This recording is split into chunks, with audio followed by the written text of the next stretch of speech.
السلام عليكم.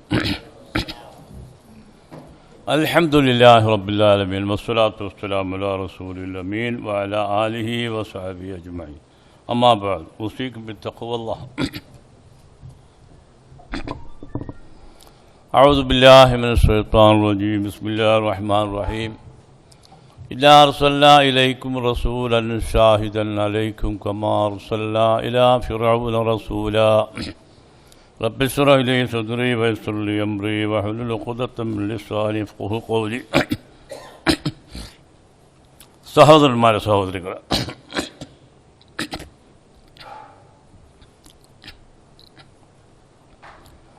വളരെ കാലിക പ്രാധാന്യമുള്ള ഒരു വിഷയം, ഹുബ്ബുർ റസൂൽ. അത് ഖുർആനും ഹദീസിൻ്റെ അടിസ്ഥാനത്തിൽ മഹാനായ പ്രവാചക ചക്രവർത്തി മുഹമ്മദ് മുസ്തഫ സല്ലല്ലാഹു അലൈഹി വസല്ലമയെ എങ്ങനെയാണ് സ്നേഹിക്കേണ്ടത്, അതിന് ഖുർആനും ഹദീസും നൽകുന്ന സന്ദേശങ്ങൾ വളരെ സംഗ്രഹമായി ഇൻഷാ അല്ലാഹ് നിങ്ങളെ കേൾപ്പിക്കുകയാണ്. ഒരു യാദൃച്ഛിക സംഭവം പോലെ രണ്ട് മഹാരഥന്മാരായ പ്രവാചകന്മാരുടെ ജന്മദിനങ്ങൾ ഒരു മാസത്തിൽ, ഇംഗ്ലീഷ് മാസത്തിലാണ് ഇത് വന്നിരിക്കുന്നത്. മറ്റേത് റബീഉൽ അവ്വൽ മാസം നമ്മുടെ ചന്ദ്ര മാസമായിട്ടാണ് ബന്ധം. അപ്പോൾ അത് 10 ദിവസത്തെ വ്യത്യാസമുള്ളതുകൊണ്ട് എല്ലാ മാസങ്ങളിലും അറബി മാസം കടന്നു വരും. റമദാനും അതുപോലെ തന്നെ. ചിലപ്പോൾ ഇൻഷാ അല്ലാഹ് അടുത്ത ആഴ്ച, അടുത്ത വർഷം ക്രിസ്മസിൻ്റെ ദിവസങ്ങളിൽ തന്നെ ആയിരിക്കും റബീഉൽ അവ്വലും കടന്നു വരാൻ സാധ്യത. രണ്ട് മഹാരഥന്മാരായ പ്രവാചകന്മാരാണ്. ഉലുൽ അസ്മിൽപ്പെട്ട 5 പ്രവാചകന്മാരിൽ 1 നൂഹ് നബി അലൈഹിസ്സലാം, 2 ഇബ്രാഹിം നബി അലൈഹിസ്സലാം, 3 മൂസാ നബി അലൈഹിസ്സലാം, 4 ഈസാ നബി അലൈഹിസ്സലാം, 5-ാമത്തെ ആദരവായ മുത്ത് മുഹമ്മദ് മുസ്തഫ സല്ലല്ലാഹു അലൈഹി വസല്ലം. മഹാനായ പ്രവാചക ചക്രവർത്തിയുടെ നിയോഗത്തെ സംബന്ധിച്ച് അള്ളാഹു തന്നെ പറയുന്നത്, വമാ അർസൽനാക ഇല്ലാ റഹ്മത്തൽ ലിൽ ആലമീൻ, സർവ്വലോകങ്ങൾക്കുമുള്ള അനുഗ്രഹത്തിൻ്റെ പാത്രമായിട്ടാണ് മഹാനായ നബി സല്ലല്ലാഹു അലൈഹി വസല്ലമയെ അള്ളാഹു നിയോഗിച്ചയച്ചിരിക്കുന്നത്. വമാ അർസൽനാക ഇല്ലാ കാഫത്തൻ ലിന്നാസി ബഷീറൻ വനദീറ. മറ്റൊരു സ്ഥലത്ത് അള്ളാഹു പറയുന്നത്, ലോക മനുഷ്യർക്കെല്ലാം തന്നെ ബഷീറായിട്ടും നദീറായിട്ടും സുവിശേഷകനായും താക്കീത് നൽകുന്നവരുമായിട്ടുള്ള ഒരു പ്രവാചകനായിക്കൊണ്ടാണ് അങ്ങയെ നാം നിയോഗിച്ചിട്ടുള്ളത്.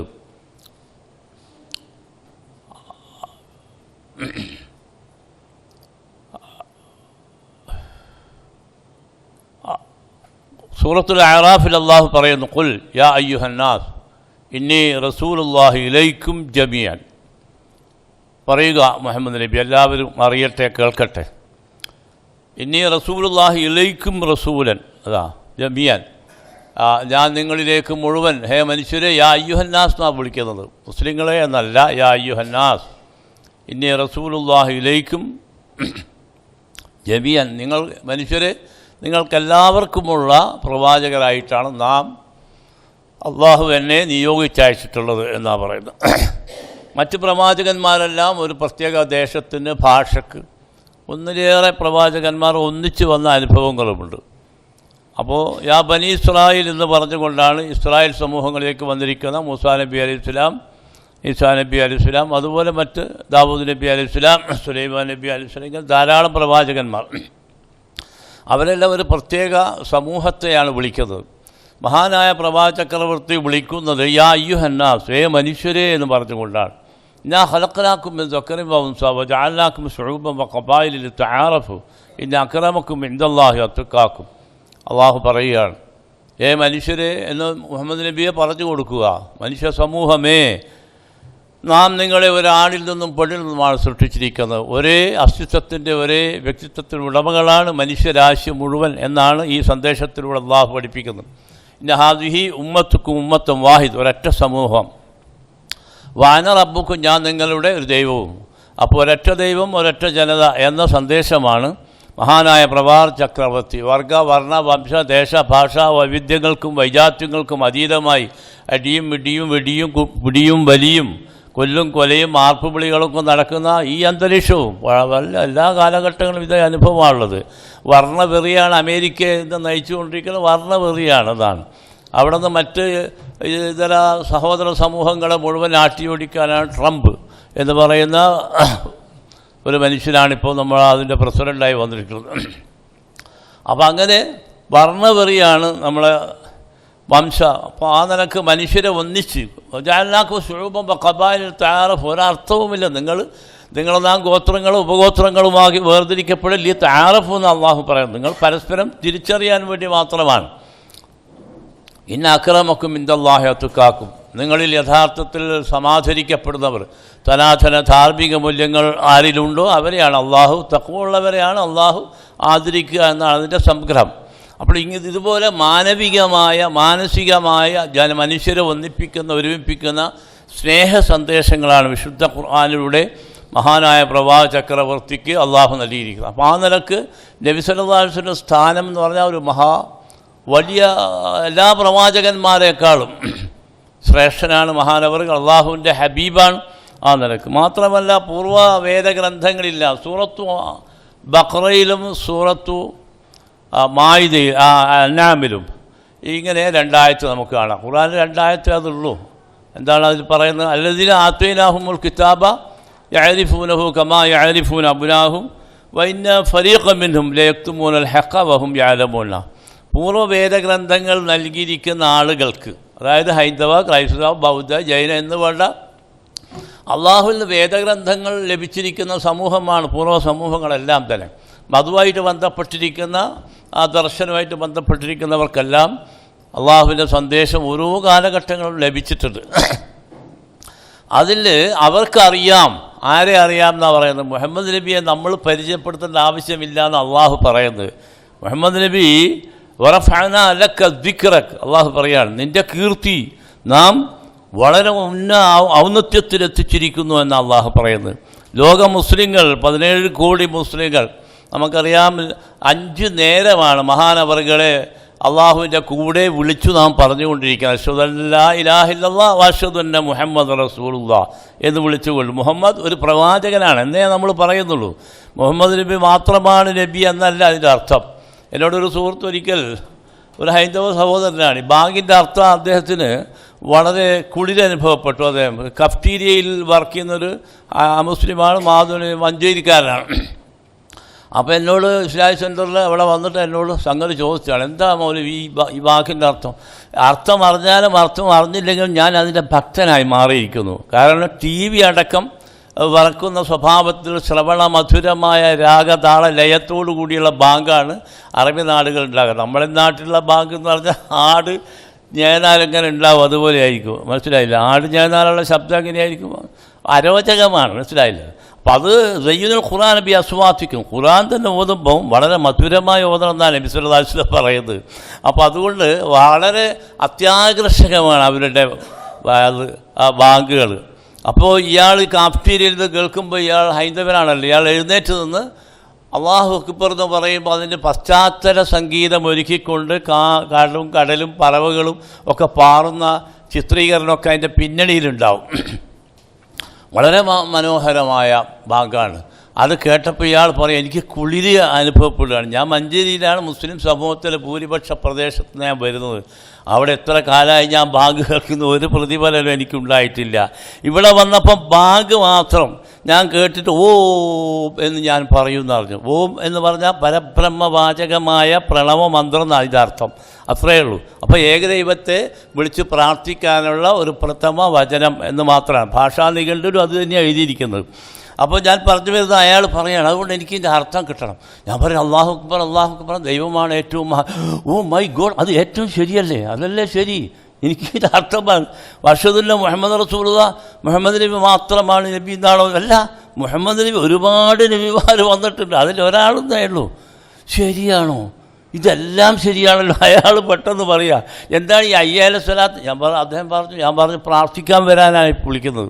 അത് നിങ്ങളെ മാത്രമാണ്? അല്ല, എല്ലാവരോടുമാണ് പറയുന്നത്. ഈ ശബ്ദം കേൾക്കുന്ന മനുഷ്യരെ നിങ്ങളെല്ലാവരും ദൈവത്തെ പ്രാർത്ഥിക്കാൻ വരിക, ഹയ്യാലൽ ഫലാഹ്, സർവ്വതോന്മുഖമായ വിജയത്തിലേക്ക് കടന്നു വരിക എന്നാ വിളിക്കുന്നത്. അപ്പോൾ എനിക്കോ നിങ്ങൾക്കും വരാം, ആർക്കും വരാം. ശുദ്ധി ഉണ്ടാകുന്നേ മാത്രമേ ഉള്ളൂ. കയ്യും കാലമൊക്കെ കഴുകി അവിടെ ചെയ്യുന്ന കർമ്മങ്ങളൊക്കെ നിങ്ങൾ നേരത്തെ പഠിക്കണം. അപ്പോൾ അയാൾ മുസ്ലിമായി. എന്താണ് എങ്ങനെയാണ് മുസ്ലിമായി? ബാങ്ക് കേട്ടിട്ട്. നിങ്ങൾ ആലോചിച്ച് നോക്കുക, നമ്മളെ നാട്ടിൽ എത്ര കൊല്ലമായി ബാങ്ക് കേൾക്കുന്നത്? ആരെങ്കിലും മുസ്ലിമായിട്ടോ ആരും ഇസ്ലാമിൽ നിന്ന് പുറത്ത് പോവായി എന്ന് ഇത് കേട്ടിട്ട് അരോചകമാണെന്ന് പറഞ്ഞു. അപ്പം അതുകൊണ്ട് നല്ല ബാങ്ക് കൊടുക്കുക. നമ്മളെ ബാങ്ക് കൊടുത്തിട്ടില്ല. പരുഷ സ്വഭാവമാണ് അദ്ദേഹത്തിൻ്റെ, കനകാംബീര്യമായ ശബ്ദമാണ്. ബിലാലിനല്ല അതിനെ ഏൽപ്പിച്ചത്. അപ്പോൾ ഓരോന്നിനും ഓരോരാളെ ഏൽപ്പിക്കേണ്ടത്. നമ്മളെ നാട്ടിലൊക്കെ സാധാരണ ചില ആൾ വരാറുണ്ട്, മൂസാജിൻ്റെ അടുത്ത് വരും മഹലിൽ. അപ്പോൾ എന്തെല്ലാം വരെ വിശേഷം ഒന്നുമില്ല, എനിക്കിപ്പോൾ ഡോക്ടർ പറഞ്ഞ് TB ആണ്, ക്ഷയരോഗം ബാധിച്ചിട്ടുണ്ട്, ഇപ്പോൾ പണിയൊന്നുമില്ല, ഞാൻ നഞ്ഞ് ഇവിടുന്ന് ബാങ്ക് കൊടുത്തോ എന്താ പറയുക. അയാളെ പിടിച്ചിട്ടല്ല പിന്നെ നമ്മൾ ബാങ്ക് കൊടുപ്പിക്കുന്നത്. അയാൾക്ക് ചികിത്സ കൊടുത്തിട്ട് അയാൾ ആരോഗ്യമാണ്, അയാളെ ശബ്ദം ശരിയുണ്ട് എന്ന് നോക്കണ്ട, ഇല്ല, അയാൾ പിടിച്ച് അതിനാക്കും. ഇതാണ്. അപ്പോൾ അതുകൊണ്ട് ഇപ്പം ഞാൻ പറഞ്ഞു വരുന്നത് എന്താണ്, വറഫഅനാലക ദിക്റ, മഹാനായ പ്രവാചക്രവർത്തിയെ സംബന്ധിച്ച് അതിൻ്റെ അനുരണനങ്ങളാണ്. ഓരോ ദിവസവും 5 നേരം ലോകത്തിൻ്റെ മുക്കുമൂലകളിൽ നിന്ന് മഹാനവറുകളെ പറഞ്ഞുകൊണ്ടിരിക്കുന്നു. ഇനി ഖുർആൻ ഓതി ഈ ആയത്തിൻ്റെ അർത്ഥം നോക്കുക. അല്ലദീന ആതൈനാഹുമുൽ കിതാബ്, പൂർവ്വവേദഗ്രന്ഥങ്ങൾ നൽകിയിരിക്കുന്ന ആളുകൾക്ക് അറിയാം എന്ത്, യഅരിഫൂനഹു, അദ്ദേഹത്തെ അറിയാം. ആരെ അറിയാം? മുഹമ്മദ് നബിയെ അറിയാം. യഅരിഫൂനഹു കമാ യഅരിഫൂന അബ്നാഅഹും, അവരുടെ സ്വന്തം മക്കളെ എങ്ങനെ പിതാക്കന്മാർക്ക് തിരിച്ചറിയാൻ കഴിയും, അതുപോലെ ഇവിടെയുള്ള ഹൈന്ദവർക്കും ക്രൈസ്തവർക്കും ബൗദ്ധർക്കും ജൈനർക്കും മാന്തരാൾ അവാന്തര വിഭാഗങ്ങളായ എല്ലാ മനുഷ്യ സമൂഹത്തിനും മുഹമ്മദ് നബി മക്കത്ത് ജനിച്ചിട്ടുണ്ട്, മദീനയിൽ വഫാത്തായി എന്ന് പറഞ്ഞൊരു കഥാപ്രസംഗം അവതരിപ്പിക്കേണ്ട ആവശ്യമില്ല, ഒരു പ്രകടനത്തിൻ്റെ ആവശ്യമില്ല. എല്ലാവർക്കും അദ്ദേഹത്തെ അറിയാം. മാത്രമല്ല അള്ളാഹു പറയാണ്, വഇന്ന ഫരീഖം മിൻഹും ലയക്തുമൂനൽ ഹഖ വഹും യഅലമൂൻ, അതിലൊരു വിഭാഗം ഈ പണ്ഡിതന്മാർ, ഈ വേദഗ്രന്ഥങ്ങൾ കൈകാര്യം ചെയ്ത പണ്ഡിതന്മാർ യക്തുമൂനഹു, ഈ പരമസത്യം ഒളിച്ചു വെച്ചിരിക്കുകയാണ്. വേദമന്ത്രങ്ങളിൽ മഹാനായ പ്രവാചകൻ്റെ പേരോടുകൂടി തന്നെ ഉണ്ട്. ഭവിഷ്യപുരാണത്തിൽ ഏതസ്മിൻ നന്ധരെ മ്ലേച്ചാര്യേണ സമന്വിത മഹാമധൈതിക്യാത ശിഷ്യശാഖാ സമന്വിതം എന്നൊക്കെ ഭവിഷ്യപുരാണം കുന്തവസൂക്തത്തിൽ അല്ലോപനിഷത്തുന്ന, അത് മുഗൾ ചക്രവർത്തിമാരുണ്ടാക്കിയതാണ്, അക്ബർ ഉണ്ടാക്കിയതൊക്കെ പറഞ്ഞ ആളുകൾ പറയുന്നുണ്ട്. അല്ലോപനിഷത്ത് തന്നെ അള്ളാഹുവിൻ്റെ ഉപനിഷത്ത് എന്ന് പറഞ്ഞുകൊണ്ടാണ് പറയുന്നത്. അപ്പോൾ നിങ്ങൾ ആലോചിച്ച് നോക്കുക, 108 ഉപനിഷത്ത് ഞാൻ വില കൊടുത്ത് വാങ്ങിയതാണ്, 2000 രൂപ കൊടുത്ത് ഞാൻ വാങ്ങി. അതിനോടുള്ള കമ്പം കൊണ്ട് അത് പഠിക്കാൻ വേണ്ടി, എന്താണ് അതിൽ പറഞ്ഞിരിക്കുന്നത് അറിയാൻ വേണ്ടി. അപ്പോൾ അതാണ്. അപ്പോൾ ഞാൻ പറഞ്ഞു വരുന്നത് എല്ലാവർക്കും അറിയാം. അതുപോലെ യോഹന്നാൻ്റെ സുവിശേഷത്തിൽ ധാരാളം മഹാനായ പ്രവാചകനെ സംബന്ധിച്ച് പറയുന്നുണ്ട്. ഞാൻ നിങ്ങളോട് സത്യം പറയുന്നു, 7-ാം വാക്യമാണ് യോഹന്നാൻ്റെ. ഞാൻ പോകുന്നത് നിങ്ങൾക്ക് പ്രയോജനം. ഈസാ നബി പറയുകയാണ്, ഞാൻ പോകാഞ്ഞാൽ കാര്യസ്ഥൻ നിങ്ങളുടെ അടുക്കൽ വരികയില്ല. ഈ കാര്യസ്ഥൻ എന്ന് പറഞ്ഞാൽ നമ്മളെ അമ്മദാജിൻ്റെ കാര്യസ്ഥൻ എന്ന് പറഞ്ഞാൽ ഒരാളുണ്ടല്ലോ, അതല്ല. എനിക്കും ഇതിൽ സംശയമായി, എന്താ ഈ കാര്യസ്ഥൻ ബൈബിൾ ഞാനിങ്ങനെ വായിക്കുമ്പോൾ. അങ്ങനെയാണ് ഞാൻ ഈ ഭാഷാ നിഘണ്ടു, ഈ നമ്മുടെ മലയാളം ഡിക്ഷണറി നോക്കിയപ്പോൾ അതിൻ്റെ അർത്ഥം കണ്ടു. 537-ാമത്തെ പേജിൽ കാര്യസ്ഥൻ എന്ന് പറഞ്ഞാൽ പ്രമാണി എന്നാണ്. മോശക്കാരനല്ല. അമ്മരാജി തന്നെ പ്രമാണി നമ്മൾ പറയുക, അയാളെ മേലെയാണ് ഈ കാര്യസ്ഥൻ എന്ന് പറഞ്ഞത്. അത് ഇത് 100 വർഷം മുമ്പ് എഴുതിയ ബൈബിളായി പറയുന്നത്. അന്നത്തെ പ്രാകൃതമായ മലയാളമാണ് പറയുന്നത്. ഇടന്തട്ടിക്കൽ എന്നൊക്കെ നമ്മൾ തന്നെ ഉപയോഗിച്ചിരിക്കുന്നത്. നമ്മൾ പള്ളിയോസിലൊക്കെ ഓതുമ്പോൾ ഇടത്തട്ടിക്കൽ എന്ന് പറഞ്ഞാൽ പരീക്ഷയിൽ പാസ്സാക്കുക എന്നാണ് അതിൻ്റെ അർത്ഥം. മലയാളം ഇപ്പോൾ ആരെങ്കിലും കേട്ടാൽ മനസ്സിലാവുമോ? ഇല്ല. അങ്ങനത്തെ പല മലയാളം ഉണ്ടായിരുന്നു മുമ്പ്. അപ്പോൾ അതിൽ പിന്നെന്താണ് പ്രമാണി, കാര്യവിചാരക്കാരൻ. ഇലാഹല്ല, 2 അർത്ഥമായിട്ടുള്ളത്. അപ്പോൾ നിങ്ങളാരും മോശമായിട്ട് തോന്നേണ്ട ആൾക്കാർ ഈ അർത്ഥം പറഞ്ഞു തരുന്നത്. അപ്പോൾ അതുകൊണ്ട് കാര്യസ്ഥൻ നിങ്ങളുടെ അടുക്കൽ വരികയില്ല, എന്നാൽ പ്രമാണി എനിക്ക് ശേഷം വരുന്ന മഹാൻ നിങ്ങളിലേക്ക് വരികയില്ല എന്നർത്ഥം. ഞാൻ പോയാൽ അവനെ നിങ്ങളുടെ അടുക്കൽ അയക്കും. അപ്പോൾ ശേഷം അദ്ദേഹം വരുന്ന 8-ാം വാക്യം നോക്കുക. അവൻ വന്ന് പാപത്തെക്കുറിച്ചും നീതിയെക്കുറിച്ചും ന്യായവിധിയെക്കുറിച്ചും ലോകത്തിന് ബോധ്യം വരുത്തും. 12-ാമത്തെ വാക്യം നോക്കുക നിങ്ങൾ. 12-ാം വാക്യം, ഈ ലോകത്തിൻ്റെ പ്രഭു, വലിയ പ്രധാനമായിട്ട് തന്നെ എഴുതിയിരിക്കുന്നത്, ഈ ലോകത്തിൻ്റെ പ്രഭു വിധിക്കപ്പെട്ടിരിക്കൊണ്ട് ന്യായവിധിയെക്കുറിച്ച് ഇനിയും വളരെ നിങ്ങളോട് പറവാനുണ്ട്, എന്നാൽ നിങ്ങൾക്കിപ്പോൾ വഹിക്കാൻ കഴിവില്ല. 13-ാം വാക്യം ശ്രദ്ധിക്കുക. യോഹന്നാന്റെ സുവിശേഷത്തിൽ ബൈബിളിൻ്റെ പഴയ നിയമ പുസ്തകം 40 അതിലുള്ള വാക്യമാണ് ഈ പറയുന്നത്. യോഹന്നാൻ എന്ന് പറഞ്ഞാൽ യഹ്യാ നബി അലൈഹി സ്വലാമിന് പറഞ്ഞിരിക്കുന്ന പ്രവചനങ്ങളാണ് ഈ പറയുന്നത്. നമുക്ക് സത്യത്തിൻ്റെ ആത്മാവ് വരുമ്പോഴും അവൻ നിങ്ങളെ സകല സത്യത്തിനും വഴി നടത്തും. അവൻ സ്വയമായി സംസാരിക്കാതെ, ഇത് വളരെ അടിവരട്ട് കേൾക്കേണ്ടതാണ്, അവൻ സ്വയമായി സംസാരിക്കാതെ താൻ കേൾക്കുന്നത് നിങ്ങൾക്ക് അറിയിച്ചു തരികയും ചെയ്യും. സൂറത്തുൻ നജ്മിൽ അള്ളാഹു പറയുന്നു, വമാ യൻതിഖു അനിൽ ഹവാ ഇൻ ഹുവ ഇല്ലാ വഹ്യുൻ യൂഹാ. മഹാനായ പ്രവാചക ചക്രവർത്തി അദ്ദേഹം സംസാരിക്കുന്നത് അള്ളാഹുവിൻ്റെ വഹ്യിൻ്റെ പിൻബലത്തോടു കൂടിയാണ്. അല്ലാതെ രാഷ്ട്രീയ പ്രമാണിമാരൊക്കെ പറയുന്ന പത്രപ്രസ്താവനകളല്ല ആര് പറയുന്നത്, നബി സല്ലല്ലാഹു അലൈഹി വസല്ലം അള്ളാഹുവിൻ്റെ അറിവും അനുവാദത്തോടു കൂടിയാണ്.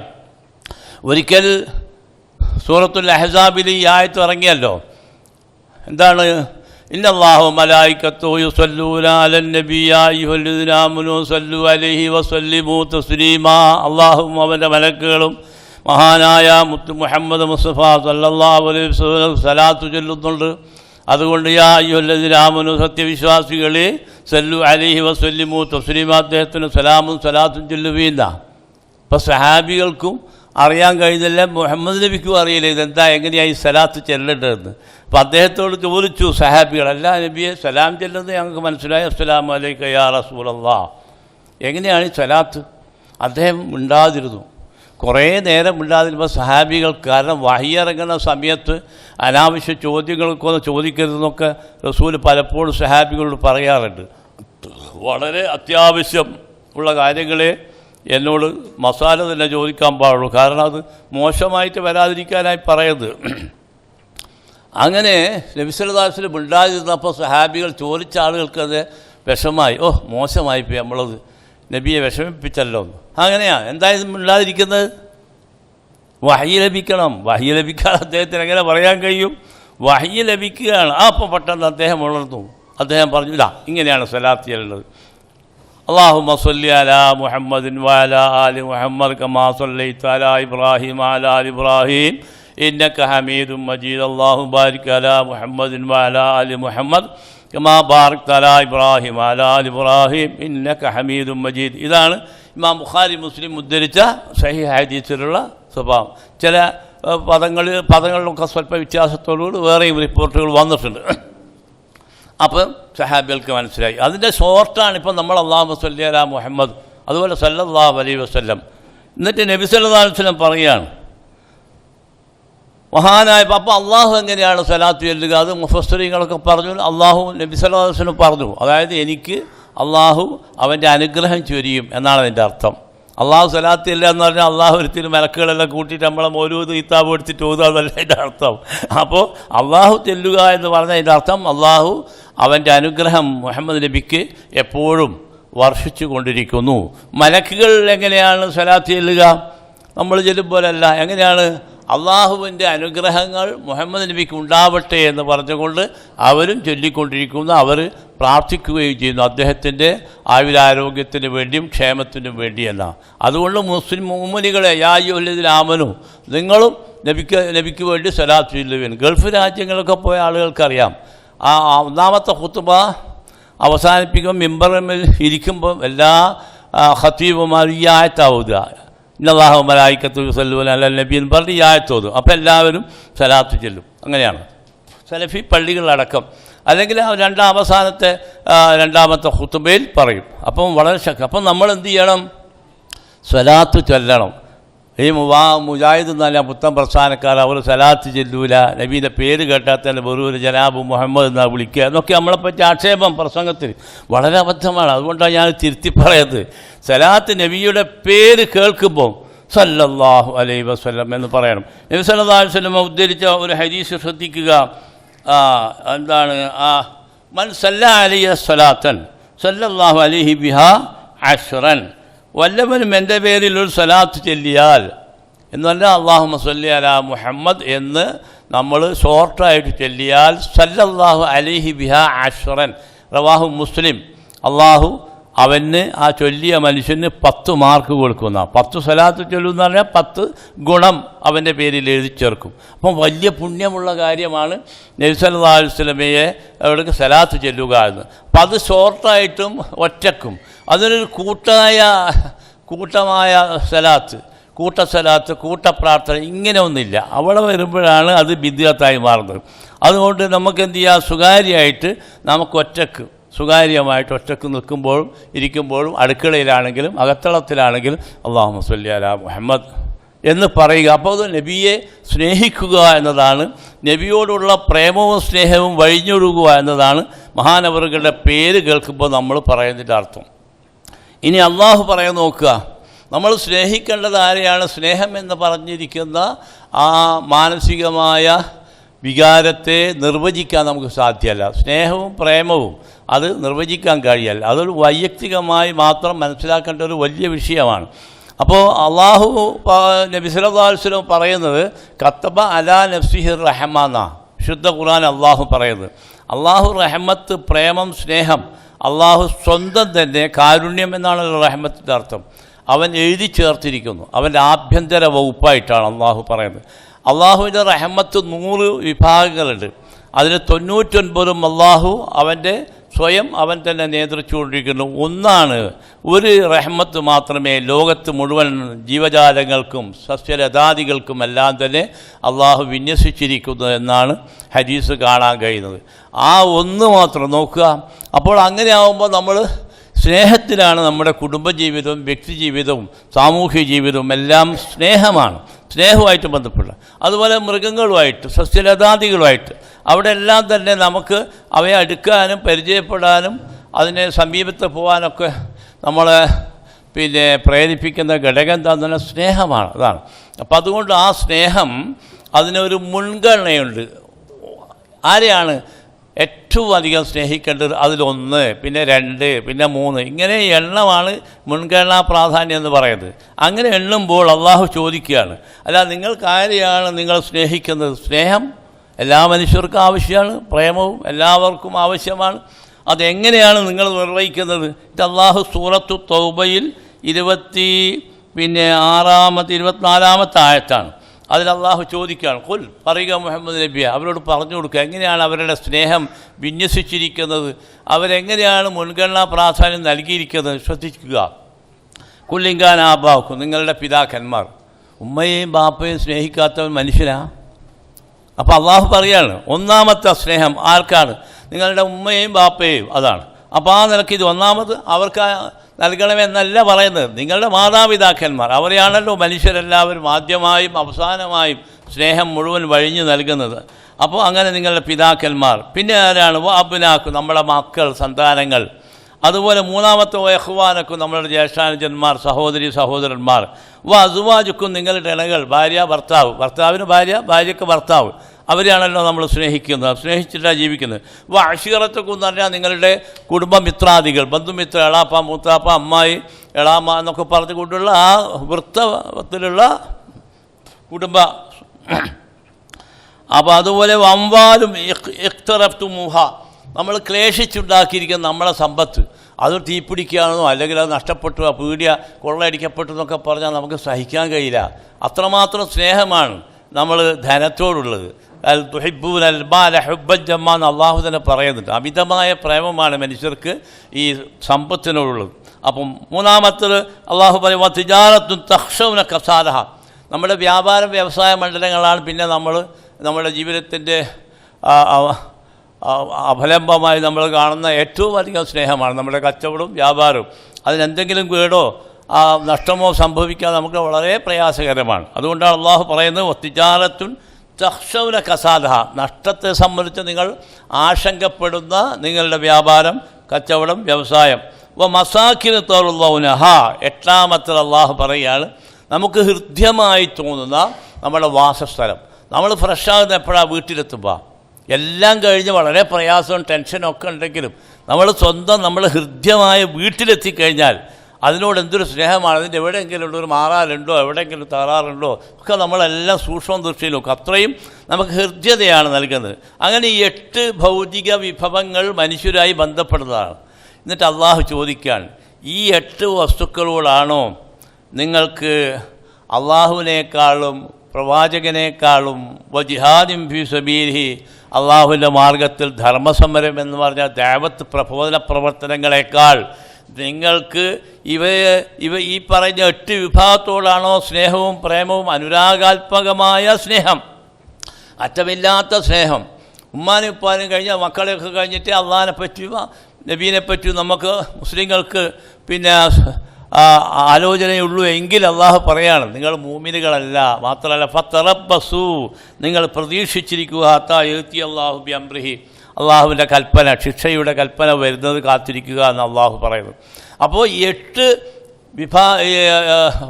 മാതാപിതാക്കന്മാർ, സന്താനങ്ങൾ, സഹോദരി സഹോദരന്മാർ, ബന്ധുമിത്രാദികൾ, നമ്മുടെ വ്യാപാരം, വ്യവസായം, അതുപോലെ നമ്മുടെ വീട്, നമ്മുടെ ഇവയെല്ലാറ്റിനേക്കാളും നമുക്ക് സ്നേഹമുണ്ടാവേണ്ടത് അള്ളാഹുവിനോടായിരിക്കണം.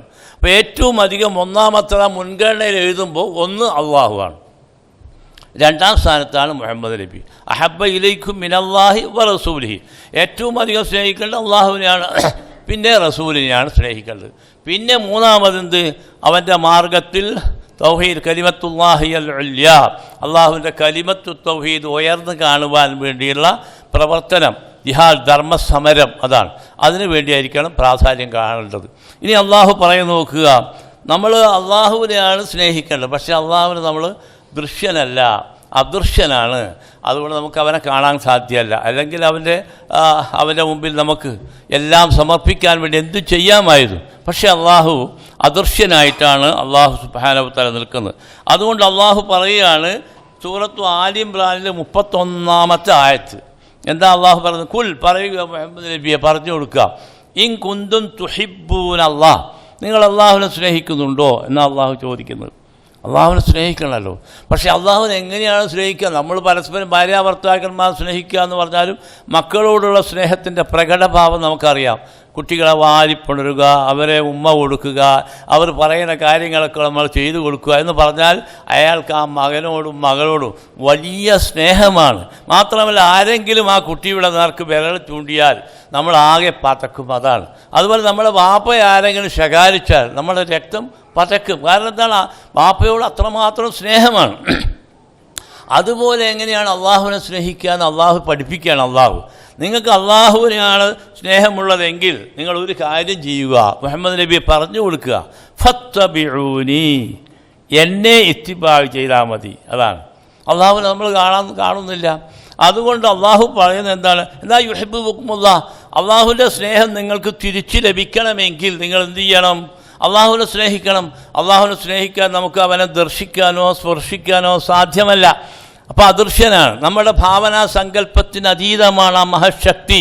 അതുകൊണ്ട് നമ്മളൊക്കെ എന്ത് ചെയ്യും? അള്ളാഹു നമുക്ക് പ്രയാസം ലഘൂകരിക്കുകയാണ്. നിങ്ങളൊരു കാര്യം ചെയ്താൽ, ഇതാ ഞാൻ നിങ്ങളുടെ മാർഗദർശനത്തിന് വേണ്ടി അയച്ചിരിക്കുന്ന മുഹമ്മദ് നബി, ഇതാ അദ്ദേഹത്തെ സ്നേഹിക്കാനല്ല പറയുന്നത്, അദ്ദേഹത്തെ ഇത്തിബാ ചെയ്യാനാണ്. ഇത് നമ്മൾ ആ പദം വളരെ ശ്രദ്ധിക്കേണ്ടതാണ്. ഫത്തബിഊനി, നിങ്ങൾ എന്നെ ഇത്തിബാ ചെയ്യുക. ഇത്തിബാ എന്ന് പറഞ്ഞാൽ അനുകരിക്കുക, അനുധാവനം ചെയ്യുക, അനുസരിക്കുക, അഭിനയിക്കുക, ഇതെല്ലാം അതിൻ്റെ അർത്ഥം. നബി എങ്ങനെയാണോ, അതുകൊണ്ടാണ് നബി സല്ലല്ലാഹു അലൈഹി വസല്ലം പറയുന്നത്, നമ്മൾ നിസ്കരിക്കുന്നത് എങ്ങനെയാണോ അള്ളാഹു പഠിപ്പിച്ചതല്ലോ, അള്ളാഹുവിൻ്റെ കൽപ്പന പ്രകാരം മുഹമ്മദ് നബിയാണ് പഠിപ്പിച്ചിരിക്കുന്നത്. അതുകൊണ്ട് സല്ലു കമാ റഅയ്തുമൂനി ഉസല്ലി, ഞാൻ എങ്ങനെയാണോ നിങ്ങൾക്ക് നിസ്കരിച്ച് കാണിച്ചു തന്നത് അതുപോലെ നിങ്ങൾ നിസ്കരിക്കുക, അല്ലെങ്കിൽ നിസ്കാരം ശരിയാവില്ല.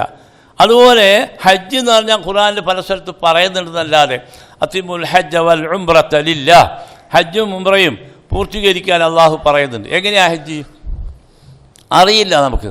അതിൻ്റെ ഒരു ക്രമം 1 മുതൽ 2 വരെ അവസാനം വരെ ഹജ്ജിൻ്റെ മനാസിക്കുകൾ ഖുർആനിൽ പറഞ്ഞ് കേൾക്കുന്നില്ല. അപ്പോൾ അത് എങ്ങനെയാണ്? നബി സല്ലല്ലാഹു അലൈഹി വസല്ലമക്ക് അറിയോ? നബിക്കും അറിയില്ല. ജിബ്രീൽ അലൈഹിസ്സലാമിനെ അള്ളാഹു അയച്ചു. എന്നിട്ട് ഒരു ഹജ്ജേ നബി സല്ലല്ലാഹു അലൈഹി വസല്ലം ചെയ്തിട്ടുള്ളൂ. ജിബ്രീൽ അലൈഹിസ്സലാമിനെ ശ്രദ്ധിക്കാൻ വേണ്ടി അള്ളാഹു കൽപ്പിച്ചു. അപ്പോൾ അദ്ദേഹം ചെയ്യുന്നതെല്ലാം നബിക്ക് അദ്ദേഹത്തെ കാണാൻ കഴിയും, മുമ്പിൽ നിന്നുകൊണ്ട്. അതുപോലെ തന്നെ നിസ്കാരവും ജിബ്രീൽ അലൈഹിസ്സലാം അദ്ദേഹത്തിന് പഠിപ്പിച്ചു കൊടുക്കുക ചെയ്തത്. അതുകൊണ്ട് ഖുദു അന്നി മനാസിക്കും, എന്നിൽ നിന്ന് നിങ്ങൾ ഹജ്ജിൻ്റെ മനാസിക്കുകൾ, അതിൻ്റെ ആരാധനാ കർമ്മങ്ങൾ പിടിച്ചെടുക്കുക എന്ന് പറഞ്ഞു. അപ്പോൾ അങ്ങനെ നബി സല്ലല്ലാഹു അലൈഹി വസല്ലം ഇങ്ങനെ ഹജ്ജ് ചെയ്തത് സഹാബികളോട് പറഞ്ഞതാ, എന്നെ കാണുക, എന്നെ പകർത്തുക, എന്നിൽ നിന്ന് അതിൻ്റെ ആരാധനാ കർമ്മങ്ങൾ, അതിന് വിരുദ്ധമായി ചെയ്ത ഹജ്ജല്ലാതാവും. അതുപോലെ നിങ്ങൾ നോക്കുക, ലോകത്തേതെങ്കിലും ഒരു മനുഷ്യനെ നമ്മൾ ഇത്രമാത്രം അനുകരിക്കുന്നുണ്ടോ? ആരെയാണ് അനുകരിക്കുന്നത്? നമ്മൾ കൃഷ്ണ ജയന്തി ആഘോഷിക്കാറുണ്ട്, നമ്മൾ ഹൈന്ദവ സഹോദരന്മാർ. അത് ഒരു ദിവസം 5000 വർഷമായി കൃഷ്ണൻ ജനിച്ചിട്ടെന്ന് പറഞ്ഞ് ഒരു ദിവസം ഒരു പ്രകടനം നടത്തും, അതോടുകൂടി അത് കഴിഞ്ഞ്. അതുപോലെ ഗാന്ധി ജയന്തി, ഗാന്ധിജിയെ ഒരു കൊല്ലത്തിലൊരിക്കലും സ്മരിക്കുന്നത്. അതുപോലെ നമ്മുടെ ശ്രീനാരായണ ഗുരു ജയന്തി, ശ്രീനാരായണന് ജനിച്ചിരിക്കുന്നു എന്ന് പറഞ്ഞുകൊണ്ട് അദ്ദേഹത്തെ അനുസ്മരിക്കുന്നു. അങ്ങനെയുള്ള അനുസ്മരിക്കേണ്ട ഒരാളല്ല മുഹമ്മദ് നബി. ഒരു കൊല്ലത്തിൽ ഒരിക്കലൊരു പ്രകടനവും ഒരു കരാട്ടയൊക്കെ നടത്തിയിട്ട് എല്ലാ എരിവുളി മധുര പലഹാരങ്ങളിലൂടെ അൽഫാത്തിഹ കഴിഞ്ഞ് ആമീൻ വലല്ലാലിൻ ആമീൻ കഴിഞ്ഞ്. അങ്ങനെയുള്ള നമ്മൾ ജനിക്കുമ്പോൾ മുഹമ്മദ് നബി അറിയുന്നതാണ്. ജീവിതത്തിൻ്റെ എല്ലാ രംഗങ്ങളും മുഹമ്മദ് നബി അനുസരിക്കുന്നു, അനുകരിക്കുന്നു. മരിച്ചു കഴിഞ്ഞാലും മുഹമ്മദ് നബി പോകുന്നില്ല. അതാ രസം. നമ്മുടെ ഖബറടക്കുന്നതൊക്കെ മുഹമ്മദ് നബീൻ്റെ അടിസ്ഥാനത്തിലും പറഞ്ഞതിൻ്റെ അടിസ്ഥാനത്തിലാണ് ഖബറടക്കുന്നത്. അഹമ്മദ് ഹാജി പറയുക എന്നെ ഞാൻ പറയാൻ പോലെ ഖബറടക്കിയാൽ മതി. ഇല്ല, അയാൾ പറയാൻ പോലെയല്ല ഖബറടക്കുന്നത്. മുഹമ്മദ് നബി പറഞ്ഞ പോലെയാണ് ഇയാൾ ഖബറടക്കുന്നത്.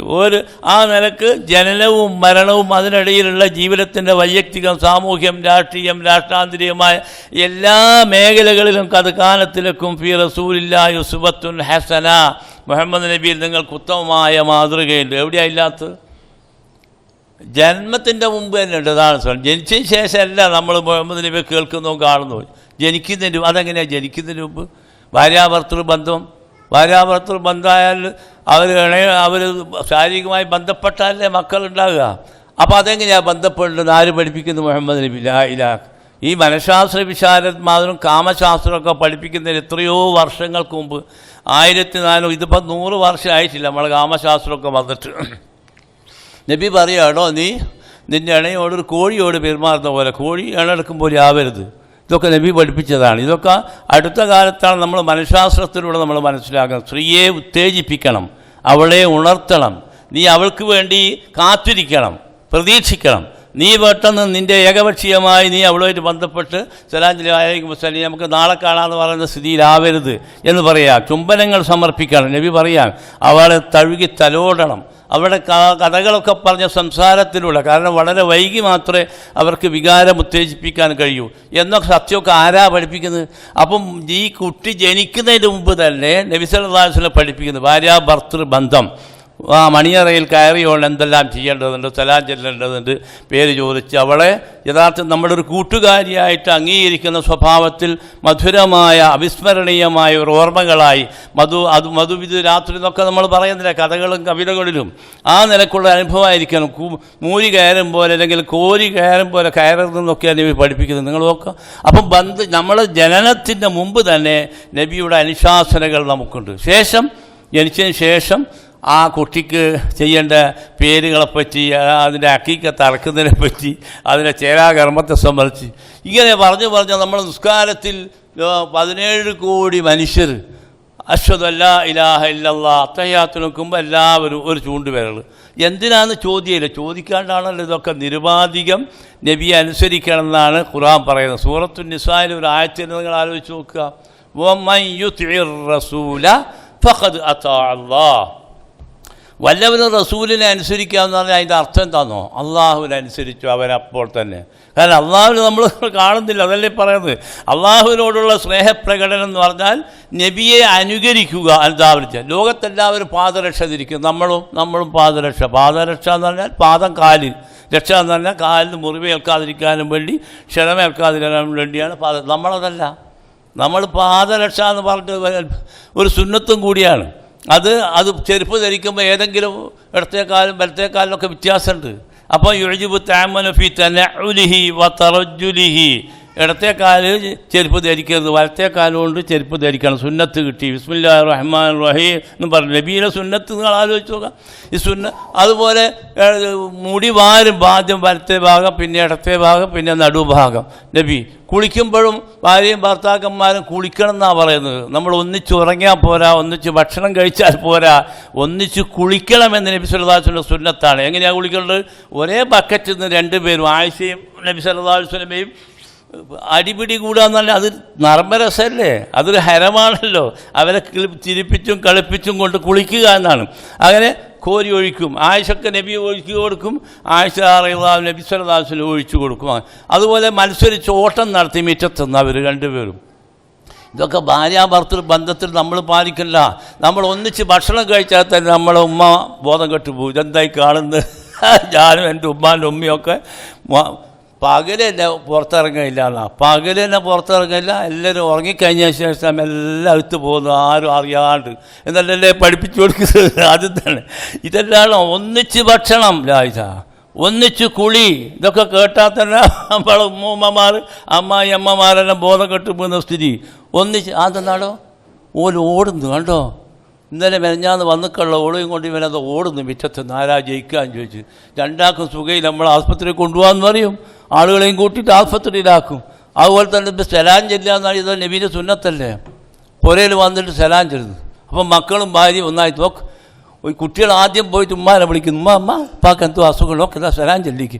പുരയിൽ വന്നിട്ട് ഖുർആൻ പറഞ്ഞതല്ല, ഹദീസും കൂടിയല്ല, ഇല്ല പുരയിൽ ചെല്ലുമ്പോൾ ആരെയും മുമ്പ് കണ്ടില്ലെങ്കിൽ ആരെ പുരയിൽ സ്വന്തം വീട്ടിൽ നമ്മൾ എന്ത് ചെയ്യാം, കയറി ചെല്ലുമ്പോൾ അസ്സലാമു അലൈക്കും എന്ന് പറയണമെന്നാണ്.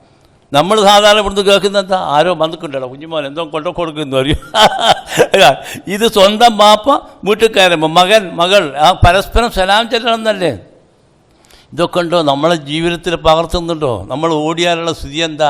നമ്മൾ ഒന്നിച്ച് ഭക്ഷണം കഴിച്ചാലുള്ള സ്ഥിതി എന്താ?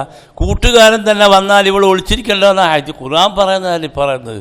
ഖുർആൻ പറയുന്നത് എന്താ, അയാൾക്കും ഇരിക്കാമെന്നാ ഒന്നിച്ച്, അയാളും ഭാര്യയും ഭർത്താവും, അയാളുടെ സ്നേഹിതൻ ഒറ്റ സ്നേഹിതനാകുമ്പോൾ അയാളും കൂടെ അയാൾ ഇരുത്തുക. ഇയാൾക്ക് വരുമ്പം മറ്റുവളം അകത്ത് പോകേണ്ട ആവശ്യമില്ല, ഖുർആൻ പറയുന്നില്ല. അപ്പോൾ ഒന്നിച്ചും ഒരുമിച്ചും ഭക്ഷണം കഴിക്കുക. അതുപോലെ തന്നെ എന്തെല്ലാം വക്കുൽ ബിയമീനിക് വക്കുൽ ബിമാ യലീക്, ഭക്ഷണം കഴിക്കുമ്പോൾ എല്ലാവരും ഭക്ഷണം കഴിക്കുമ്പോൾ നമ്മൾ അല്ല ബിസ്മില്ലാഹിർ റഹ്മാനിർ റഹീം ചൊല്ലി, അത് ചെറിയ ശബ്ദത്തിൽ കുട്ടികൾക്ക് കേൾക്കാൻ കഴിയണം. എന്നിട്ട് നമ്മൾ കൈ കഴുകണം എന്നൊക്കെ ഇപ്പം നമ്മളെ 21-ാം നൂറ്റാണ്ടിലെത്തിയിട്ട് ഇപ്പം റേഡിയോ ദൃശ്യമാധ്യമങ്ങളിലൂടെ പറയാം. മനുഷ്യരെ വലിയ മനുഷ്യന്മാരോട് കൈ കേൾക്കണം. ഇപ്പോൾ നമ്മൾ ടി വിയിൽ കേൾക്കുകയാണ്. അങ്ങനെയാണ് അതിൻ്റെ അവസ്ഥ. നമ്മളോടും നബി സല്ലല്ലാഹു അലൈഹി വസല്ലം പറഞ്ഞാൽ എന്താ, രാവിലെ ഒരു മനുഷ്യൻ എഴുന്നേറ്റ് കഴിഞ്ഞാൽ അയാൾ ആദ്യം 3 പ്രാവശ്യം ആ മൂക്ക് ചീറ്റത്തെ, ഇടത്തെ കൈ കൊണ്ട് മൂക്ക് ചീറ്റണം. എന്നിട്ട് എന്ത് ചെയ്യാം, 3 പ്രാവശ്യം കൈ കഴുകണം, എന്നിട്ടേ കവിളാൻ പാടുള്ളൂ എന്നാ. ഇതൊക്കെ നബി പഠിപ്പിച്ചിരിക്കുന്ന അനുശാസനകളാണ്. അടുക്കളയിൽ എന്തെല്ലാം കാര്യങ്ങൾ, സ്ത്രീകളെ നിങ്ങൾ അടുക്കളയിൽ നിന്ന് ഇങ്ങോട്ട് വരുമ്പോൾ തീ അണക്കണം, തീയുണ്ടോ എന്ന് നോക്കണം. ഇപ്പോൾ വിലഞ്ഞാന്ന് ഒരു മാസം മുമ്പാണ് ഒരു ഉമ്മാമയും ഒരു മകളും കൂടി കരണ്ടില്ലാതപ്പോൾ മെഴുതിരി കത്തിച്ച്, എനിക്കിപ്പോൾ അത് വിശ്വസിക്കാൻ കഴിയുന്നില്ല, പത്രങ്ങളിലൊക്കെ വന്നതാ മരിച്ചതാണ്. അങ്ങനെ തീ പിടിച്ച് മരിച്ചു പോയി എന്നാ അത് പറഞ്ഞാൽ മെഴുതിരിന്ന്. അപ്പോൾ അതുപോലെ വലിയൊരു സമ്പന്നനായ ഒരാളുടെ വിറക് കൂടാതെ നമ്മളെ നാട്ടിൽ പറയും, വിറക് ഈ തേങ്ങ ഇടുന്ന അത് പ്രത്യേക കെട്ടിടം ഉണ്ടാവുമല്ലോ, അതിനെ തീ പിടിച്ചതാണ്. അപ്പോൾ എന്താണ് അതിൻ്റെ അടിയിൽ തീയിട്ടതാണ് വിഷയം. അപ്പോൾ അത് കെടുത്തണ്ടേ, രാത്രിയാകുമ്പോൾ നമ്മൾ എന്ത് ചെയ്യും, തീ അണക്കണം. ആ പാത്രങ്ങൾ കറികൾ എന്തെങ്കിലും ഉണ്ടെങ്കിൽ അത് മൂടി വെക്കണം. മുഹമ്മദ് നബി പഠിപ്പിക്കുക. എവിടെയാണ് നബി ഇല്ലാത്തത്? എവിടെയാണ് നബി സല്ലല്ലാഹു അലൈഹി വസല്ലം ജീവിതത്തിൽ നിന്ന്? ഗാന്ധിജിനെ പോലെയാ, കൃഷ്ണനെ പോലെയാ? നമ്മൾ എല്ലാവരും ഒരു ദിവസം ഒരു 5 നേരവും വിരലിങ്ങനെ ആക്കും. എന്താ കാരണം? മുഹമ്മദ് നബി പറഞ്ഞ ഈ ഒറ്റ വിരൽ പോരെ, ആണവ രാഷ്ട്രത്തെ മുഴുവൻ മുസ്ലിങ്ങൾ ഒരു നേതൃത്വത്തിൽ നിന്നിട്ട് ഒരൊറ്റ കൊത്ത്, ഈ ഒറ്റ വിരൽ മതി. എല്ലാവരും ഇസ്രായേലിനെ കുത്തിയാൽ അതിൽ മൗദൂബിയാൽ അവരെ കാറ്റ് കഴിഞ്ഞു. പക്ഷെ നമുക്കിത് കുത്താൻ കഴിഞ്ഞാൽ അതിനൊരു നേതൃത്വം വേണ്ടേ? ഇല്ല. അതാണ് അബദ്ധം. അപ്പോൾ ആകെ സാരം എന്താണ്? എവിടെയാണ് നമ്മൾ നബി സല്ലല്ലാഹു അലൈഹി വസല്ലമയുടെ അഭാവം കാണുന്നത്? എവിടെയില്ല. അപ്പം അതുകൊണ്ട് ഒരു ജന്മദിനം, ഇനി നമ്മൾ ജന്മദിനത്തിൻ്റെ ആലോചിച്ച് നോക്കുക. നബി സല്ലല്ലാഹു അലൈഹി വസല്ലമയുടെ സഹാബികൾ അദ്ദേഹത്തിൻ്റെ വഫാത്തിന് ശേഷം ഉമർ റളിയല്ലാഹു അൻഹു 2ാം ഖലീഫ, അദ്ദേഹം മന്ത്രിസഭ വിളിച്ചു കൂട്ടി. അദ്ദേഹം പറഞ്ഞു, നമ്മൾ ഈ വർഷം ഇങ്ങനെ എണ്ണി വരുന്നുണ്ടല്ലോ, അത് ആനക്കലഹം എന്ന് പറഞ്ഞിട്ട് സൂറത്തുൽ ഫീലുള്ള സംഭവം ഉണ്ടല്ലോ. അപ്പം കഅബ പൊളിക്കാൻ വന്ന സംഭവത്തിൻ്റെ അടിസ്ഥാനത്തിലാണ് കൊല്ലം എണ്ണി വന്നിരുന്നത്. അപ്പോൾ ഉമർ റളിയല്ലാഹു അൻഹു ചോദിക്കുകയാണ്, അല്ല നമുക്കിതൊന്ന് മാറ്റിക്കൂടെ? നമ്മളെപ്പോൾ ഈ ആനക്കലഹ എന്ന് പറഞ്ഞ് കൊല്ലം കൂടുന്നു, നമ്മളൊരു ദിവസം കണ്ടെത്തുക. അപ്പോൾ സഹാബികൾ ബദറിൽ ഉഹദിലൊക്കെ പങ്കെടുത്തിരിക്കുന്ന സ്വർഗം കൊണ്ട് വാഗ്ദത്തം ചെയ്ത ആളുകളൊക്കെ സദസ്സിലുണ്ട്. അവരാരെങ്കിലും എന്നാ റബീഉൽ അവ്വൽ എന്ന് പറഞ്ഞോ? അവർ പറയട്ടെ, നബി ജനിച്ച മാസമാണല്ലോ. റബീഉൽ അവ്വലാണെന്ന് വ്യക്തമായിട്ടില്ല. റബീഉൽ അവ്വൽ, റബീഉൽ ആഖിർ, റജബിലാണെന്നും മുഹറത്തിലാണെന്നും ഷഅബാനിലാണെന്നും ഒക്കെ അഭിപ്രായങ്ങളുണ്ട്. പക്ഷേ ഭൂരിപക്ഷ അഭിപ്രായം റബീഉൽ അവ്വലാണ് 12. അന്ന് തന്നെയാണ് അദ്ദേഹം വഫാത്തായത്. അതുകൊണ്ട് നമുക്ക് സന്തോഷിക്കാനും വകയില്ല, ദുഃഖിക്കാനും വകയില്ലാത്ത സ്ഥിതിയിലാണ് സംവിധാനിക്കപ്പെട്ടിരിക്കുന്നത്. നിങ്ങൾ ആലോചിച്ച് നോക്കുക, നമ്മൾ എരിവും പുളിയും മധുരമാക്കുമ്പോൾ മുഹമ്മദ് നബി മരിച്ച ദിവസം കൂടിയാണല്ലോ, റസൂൽ മരിച്ച വകയിലാണോ ഇത് നടത്തുന്നതെന്ന് ഒരാൾ ചോദിച്ചാൽ എന്താ നമ്മളതിന് മറുപടി പറയുക? ഇനി നമ്മളത് ആലോചിച്ച് നോക്കുക. അന്ന് എഴുത്തും വായനയുമില്ല, അതിന് ഡയറി സിസ്റ്റമൊന്നും ഇല്ലാത്തൊരു കാലഘട്ടമാണ്. അപ്പോൾ അതങ്ങനെ ഓർമ്മകളിലൂടെ റബീഉൽ അവ്വൽ എന്ന് പറഞ്ഞു. അപ്പോൾ നബി ഉമർ റളിയല്ലാഹു ഇത് ഒരു മാസം കണ്ടെത്താൻ വേണ്ടി പറഞ്ഞപ്പോൾ ആരെങ്കിലും റബീഉൽ അവ്വൽ പറഞ്ഞോ? ചരിത്രത്തിലില്ല. എല്ലാവരും എവിടെ എത്തിയിരിക്കുന്നത്? മുഹറം എന്ന് പറഞ്ഞു. മുഹറം മുഹമ്മദ് നബിയായിട്ട് എന്താ ബന്ധം? വലിയ ബന്ധമില്ല. മുഹറത്തിലാണ് നബി സല്ലല്ലാഹു അലൈഹി വസല്ലം ഹിജ്റ മുഹറത്തിലേക്ക് ബന്ധിപ്പിക്കുകയാണ് ചെയ്തിരിക്കുന്നത്. ശരിക്കും അതെന്താണ്? മൂസാ നബി അലൈഹി സ്വലാമിൻ്റെ ചരിത്രമാണ്. അത് ഖുർആനിലും അദ്ദേഹത്തെ പറ്റി മൂസാ നബി അലൈഹി സ്വലാമിനോട് ബന്ധിപ്പിച്ചിട്ടാണ് ഖുർആനിൽ അള്ളാഹു പറയുന്നത്, ഇന്നാ അർസൽനാ ഇലൈക്കും റസൂലൻ ഷാഹിദൻ അലൈക്കും കമാ അർസൽനാ ഇലാ ഫിർഔന റസൂല. ഫിറൗനിലേക്ക് നാം അയച്ചിരിക്കുന്ന പ്രവാചകനെപ്പോലുള്ളൊരു പ്രവാചകനെയാണ് നാം നിങ്ങൾക്ക് സാക്ഷിയായിട്ട് അയച്ചിരിക്കുന്നതെന്ന് അള്ളാഹു പറയുന്നത്. അപ്പം മൂസാ നബി അലൈഹി സ്വലാമുമായിട്ടാണ് ബന്ധം നബി സല്ലല്ലാഹു അലൈഹി വസല്ലം. അപ്പോൾ അവരെന്ത് ചെയ്തു? മുഹറത്തിൻ്റെ പ്രത്യേകത എന്താണ്? അത് മൂസാ നബി അലൈഹി സ്വലാമുമായിട്ടാണ് ഏറ്റവും അധികം ബന്ധം. പക്ഷേ നമ്മൾ അതെല്ലാം മറന്നിട്ടിപ്പോൾ ഈ കർബല ആയിട്ട് ബന്ധിപ്പിച്ചിട്ടാണ് നമ്മൾ മുഹറം ആഘോഷിക്കുന്നത്. അത് മാറി വെച്ച് പോകുന്ന കർബല അതുമായിട്ട് എന്ത് ബന്ധമുള്ളത്? ഒരു ബന്ധവുമില്ല. പക്ഷേ കർബലയിൽ വെച്ച് എന്നാൽ സംഭവം നടന്നത് മുഹറം മാസത്തിലായതുകൊണ്ട് നബി സല്ലല്ലാഹു അലൈഹി വസല്ലം പൗത്രൻ വധിക്കപ്പെട്ടത്. അതാണ് ഒരു ദുഃഖകരമായ സംഭവമാണ്. പക്ഷെ അതാണ് യാ ഹുസ്സ എന്ന് പറഞ്ഞുകൊണ്ട് ശാരീരികമായ പീഡനം. അതാണ് ഷിയാക്കളുടെ ആ പ്രകടനമൊക്കെ നിങ്ങൾ കണ്ടിട്ടുണ്ടോ എന്നറിയില്ല. ഞാൻ ബഹ്റൈനിൽ നിന്നും കണ്ട് അവരെ ബോംബെയിൽ നിന്നൊക്കെ എനിക്ക് നേരിട്ട് കാണാൻ കഴിഞ്ഞിട്ട് ചങ്ങല കൊണ്ട് അടിക്കുകയാണ്. യാ ഹുസ്സ എന്ന് പറഞ്ഞു. ശിർക്കല്ലേ വിളിക്കുന്നത്? ഹുസൈനും പറഞ്ഞു. അപ്പോൾ മെനഞ്ഞാന്ന് അവിടെ ഒരു ബോംബ് വിസ്ഫോടനം ഉണ്ടായി. അത് ഈ അവിടെ പത്രത്തിൽ എല്ലാ പത്രങ്ങളും എഴുതിയ കാണാം. മക്കയും മദീനയും കഴിഞ്ഞാൽ ലോക മുസ്ലിങ്ങളെ ആകർഷിക്കുന്ന തീർത്ഥാടന കേന്ദ്രമാണ് കർബല എന്നാണ്. ഇത് നബി സല്ലല്ലാഹു അലൈഹി വസല്ലം ഹദീസിന് വിരുദ്ധാണല്ലോ. നബി സല്ലല്ലാഹു അലൈഹി വസല്ലം പറഞ്ഞത് 3 പള്ളികൾ മാത്രമേ ലോകത്ത് പുണ്യം ലഭിക്കുമെന്ന അടിസ്ഥാനത്തിൽ സന്ദർശിക്കാൻ പാടുള്ളൂ എന്നാണ്. വേറെ എവിടെയും സന്ദർശിക്കാൻ പാടില്ല, പുണ്യം കിട്ടൂല. അതെവിടെയാണ്? 1 മക്ക തന്നെയാണ്, 2 മദീനയാണ് നബിയുടെ പള്ളി, 3ാമത്തെ എവിടെയാണ്? മസ്ജിദുൽ അഖ്സയാണ്. ഈ 3 പള്ളികളിൽ മാത്രമേ മുസ്ലിങ്ങൾ അങ്ങനെ പോകാൻ പാടുള്ളൂ, ഒരു പുണ്യം ലഭിക്കുമെന്ന്. അപ്പോൾ അവിടെ പോകുന്ന എന്തിനാണ്? ഇനി ആലോചിച്ച് നോക്കുക. ഹസൻ ഹുസൈനുടെ മഖബറ സന്ദർശിക്കാനാണ് പോകുന്നത്. അവിടെ എന്തിനാണ് പോകുന്നത്? അതാണ്. അപ്പോൾ എന്താണ്? അദ്ദേഹത്തെ സന്ദർശിക്കൽ മാത്രമല്ല അവിടെ. ഷിയാക്കളുടെ ഉദ്ദേശം എന്താണ്? യാ ഹുസൈൻ തങ്ങൾ രക്ഷപ്പെടുത്തണം ഞങ്ങളെ തന്നെയാണ് പറയുന്നത്. അതാണ്. അദ്ദേഹത്തോടാണ് പ്രാർത്ഥന. കാര്യങ്ങളെല്ലാം നബിയുടെ പൗത്രൻ എന്ന അടിസ്ഥാനത്തിൽ അദ്ദേഹത്തോട് ചോദിക്കുകയാണ്. അപ്പോൾ നമ്മുടെ നാട്ടിലും അത് തന്നെയല്ലേ? അഷ്ഹദു അല്ലാ ഇലാഹ ഇല്ലല്ലാഹ് അഷ്ഹദു അന്ന മുഹമ്മദ് റസൂലുള്ളാഹ്. അത് ഈമാൻ കാര്യമല്ല, ഇസ്ലാം കാര്യമാണല്ലോ. ഈമാൻ കാര്യത്തിൽ അള്ളാഹുവിൽ വിശ്വസിക്കുക. ആമന റസൂലു മാ ഉൻസില ഇലൈഹി മിർ റബ്ബിഹി വൽ മുഅ്മിനൂന കുല്ലുൻ ആമന ബില്ലാഹി വ മലായികതിഹി വ കുതുബിഹി വ റസൂലിഹി. ഇങ്ങനെയല്ല നമ്മൾ പറയുന്നത്. അപ്പോൾ ഈമാൻ കാര്യത്തിനും റിസാലത്തുണ്ട്. റസൂലിൽ വിശ്വസിക്കണം, കിതാബുകളിൽ വിശ്വസിക്കണം. എന്നാൽ ഈ ഇസ്ലാം കാര്യം എന്ന് പറഞ്ഞാൽ വിശ്വാസമല്ല, അത് പ്രവർത്തിച്ച് കാണിച്ചു കൊടുക്കില്ല. എങ്ങനെയാണ് പ്രവർത്തിച്ച് കാണിച്ചു കൊടുക്കുക? അഷ്ഹദു അല്ലാ ഇലാഹ ഇല്ലല്ലാഹ് എന്നതിൻ്റെ അർത്ഥം എന്താ? അള്ളാഹു മാത്രമേ ആരാധനക്ക് അർഹനുള്ളൂ എന്ന് ഞാൻ വിശ്വസിക്കുന്നു എന്നല്ല, ഞാനിതാ എൻ്റെ ജീവിതം അതിന് സാക്ഷീകരിക്കുന്നു എന്നാണ്. എന്ന് പറഞ്ഞാൽ ഞാൻ വേറെ ആർക്കെങ്കിലും ഇബാദത്ത് ചെയ്യുന്നുണ്ടോ, വിളിച്ച് പ്രാർത്ഥിക്കുന്നുണ്ടോ, എൻ്റെ ആശാശങ്ങൾ, എൻ്റെ ആഗ്രഹങ്ങൾ, എൻ്റെ അഭിലാഷങ്ങൾ, എൻ്റെ മോഹങ്ങൾ, ദാഹങ്ങൾ അള്ളാഹുവിനോടല്ലാതെ ഞാൻ പറയുന്നതായിട്ട് നിങ്ങൾ ആരും കണ്ടിട്ടുണ്ടോ, കേട്ടിട്ടുണ്ടോ എന്ന് മറ്റിതര മതസ്ഥരോടല്ല ഈ പറയുന്നത്. നമ്മുടെ നാട്ടിൽ പള്ളിയിലെ പ്രസിഡന്റ് മൂസാജി, ജാറത്തിൻ്റെ പ്രസിഡന്റ് മൂപ്പര് തന്നെ. ജാറം ഉറൂസ് മുബാറക്കുന്ന അത് നടത്തുന്നതിൻ്റെ പ്രസിഡന്റ് മൂപ്പര്. അതിനാൾ നടത്തുന്നത് ഉറൂസ് മുബാറക്ക് നടത്തുന്ന എന്തിനാ? അവിടെ പോയിട്ട് അള്ളാഹിൻ്റെ സാക്ഷിയാണ്, നിന്നോട് മാത്രമേ ഞാൻ എൻ്റെ എല്ലാ കാര്യങ്ങളും ചോദിക്കുകയുള്ളൂ. അതാണല്ലോ തൗഹീദ്. അതിന് വിരുദ്ധമായി നബിയോട് ചോദിക്കാൻ പറ്റുമോ? നബീനോട് ചോദിച്ചാൽ നബി സല്ലല്ലാഹു അലൈഹി വസല്ലം മരിക്കുന്നതിന് മുമ്പ് തന്നെ അദ്ദേഹം സഹാബികൾ കേൾക്കെ പ്രാർത്ഥിക്കുകയാണ്. അല്ലാഹുമ്മ ലാ തുജ്അൽ ഖബ്റി വസ്ലൻ യുഅബദ്. റബ്ബേ, മരിച്ചിട്ടില്ല, അതിൻ്റെ മുമ്പ് എൻ്റെ ഖബർ ഇതാ. മറ്റ് ജൂത ക്രൈസ്തവ സമൂഹത്തിൻ്റെ ഒക്കെ അവരുടെ അമ്പിയാക്കന്മാരുടെ ഖബറുകൾ ലാനല്ലാഹുൽ യഹൂദ വൻ നസാറ ഇത്തഹദു ഖുബൂർ അംബിയായി മസാജിദ്, അവരെല്ലാം പള്ളികളാക്കി മാറ്റിയിട്ടുണ്ട്, ആരാധനാലയങ്ങളാക്കിയിട്ടുണ്ട്. അതുകൊണ്ട് റബ്ബേ അല്ലാഹുമ്മ ലാ തുജ്ജിൽ ഖബ്റി വസ്ന യുബദ്, എൻ്റെ ഖബർ നീ സുരക്ഷിതമാക്കണേ റബ്ബേ എന്ന് പ്രാർത്ഥിക്കുന്ന ഇവർ കേൾക്കാൻ വേണ്ടിയാണല്ലോ സഹാബികൾ. എന്നിട്ട് അത് മാത്രമല്ല, അല്ലാഹുമ്മ ലാ തുജ്ജിൽ ഖബ്റി ഈദ, ഇതൊരു ഉത്സവ പറമ്പാക്കരുത് എൻ്റെ ഖബർ. അവിടെ മദീനത്തിലൊക്കെ പോയ ആളുകൾക്കറിയാം എത്ര പിന്നെ സംരക്ഷണമാണ്. എന്തെല്ലാം പോലീസുകാർ 24 മണിക്കൂറും അവിടെ റൈഫിളുമായിട്ടും ബഡിയുമായിട്ടും അവിടെ ഉണ്ടാവും. എന്തെങ്കിലും അപസ്മാര വിക്രിയകൾ കാണിച്ചാൽ എൻ്റെ കണ്ണിൻ്റെ മുമ്പ് തന്നെ ഞാൻ കണ്ടു, കടലാസ് എറിഞ്ഞതാ, ഒരു ബംഗാളിയാണ്. ബംഗാളി എന്തോ എഴുതിയിട്ടുണ്ടാവും അവൻ്റെ കാര്യമൊക്കെ മുഹമ്മദ് നബിയുടെ ഖബറിലേക്ക് ഇങ്ങനെ ആയിക്കുക. പെട്ടെന്ന് കയ്യോടെ പിടിച്ച് അവനെ കൊണ്ടുപോകുന്ന അയാൾ കാണുന്നത് അതാണ്. അപ്പം നമ്മൾ ആലോചിച്ച് നോക്കുക, അങ്ങനെ ഒരു അവസരം കൊടുത്താൽ നബി സല്ലല്ലാഹു അലൈഹി വസല്ലമയുടെ മഖാം ശരീഫ് എന്നൊക്കെ പറഞ്ഞിട്ട് ഉറൂസ് മുബാറക്ക് വെച്ച എന്താണ് സ്ഥിതി? ഇവിടുന്ന് ആളുകൾ എറിയലേ അരിയും സാധനമൊക്കെ, പാസ്പോർട്ടെല്ലാം വേണമല്ലോ അവിടെ എത്തണമെങ്കിൽ. ഇവിടുന്ന് തന്നെ പൊന്നും പണമെല്ലാം എറിയും. മുഹമ്മദ് നബിയെ പിടിച്ചോന്നും പറഞ്ഞു. ശ്രദ്ധിക്കുന്നതൊക്കെ അള്ളാഹുവിൻ്റെ സംരക്ഷണം, ഒരപസ്മാര വിക്രിയകളും അവിടെ കാണൂല. ഷിയാക്കൾ മുഴുവൻ ഖേദത്തോടു കൂടിയാണ് പോവുക. അവർക്കത് ആ മണ്ണടക്കം വാരിച്ചെന്ന് പോകൂലേ, എന്തായി കാണുന്നത് നബീൻ്റെ. അപ്പോൾ അള്ളാഹ് സംരക്ഷിക്കുകയാണ്. ഇബ്നു ഖയ്യിം ആ കാര്യം പറയുന്നുണ്ട്.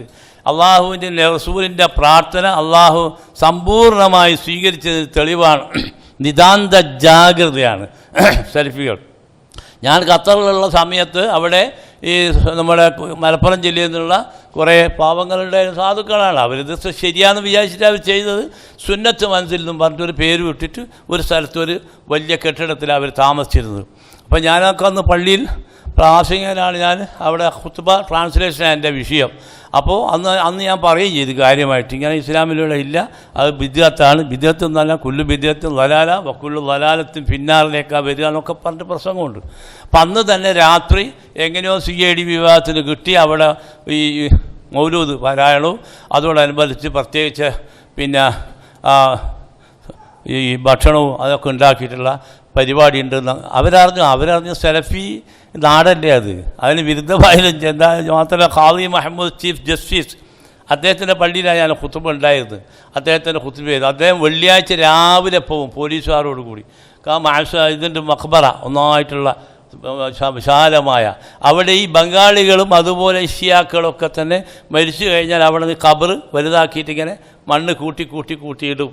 അതൊക്കെ നിരപ്പാക്കാൻ അദ്ദേഹം പോകുന്നത്. ലാ ഇലാഹ ഇല്ലല്ലാഹ് വലിയ കിതാബൊക്കെ എഴുതിയിരിക്കുന്ന വലിയ മഹാനാവ് ചീഫ് ജസ്റ്റിസാണ്. പട്ടാളത്തോടു കൂടി ചെന്നിട്ട് അദ്ദേഹം ദൂരെ നിന്നിട്ട് മുഴുവൻ തട്ടി നിരപ്പാക്കും. അതല്ലേ ഹദീസിലുള്ളത്. അപ്പോൾ മുഴുവൻ പോലീസ് വാൻ വന്ന് മുഴുവൻ ആളുകളെയും കസ്റ്റഡിയിലെടുത്ത് പിറ്റേ ദിവസം തന്നെ കയറ്റി വിട്ടു. അതാണ്. എന്നിട്ട് നമ്മളെ പേരിലൊക്കെയാണ് പറഞ്ഞു. നമ്മളങ്ങനൊന്നും ദ്രോഹം ചെയ്തിട്ടില്ല. ഇത് സുന്നത്തും ബിദഅത്തും വിശദീകരിച്ചുകൊണ്ട് പള്ളി പ്രസംഗിച്ചിട്ടേ ഉള്ളൂ. അപ്പോൾ എൻ്റെ മുമ്പിൽ നിന്ന് കണ്ട വിഷയമാണ് പറയുന്നത്. അപ്പോൾ നിങ്ങൾ ആലോചിച്ച് നോക്കുക, മസ്കത്തിൽ തന്നെ അവിടെ ഖുർആനും സുന്നത്തിനും വിരുദ്ധമായ എന്തെങ്കിലും പരിപാടി കണ്ടാൽ അവർ പ്രതികരിക്കും. ബാബരി മസ്ജിദ് ദുരന്തത്തിന് ഞാൻ അല്ലയിലുള്ളത്. അല്ലയിൽ നിന്ന് അല്ലയിലും അവിടെ നിന്നാണ് ഈ മസ്കത്ത് വളരെ അടുത്ത പ്രദേശത്താണ്. കാറിലൂടെ പോയാൽ മതി.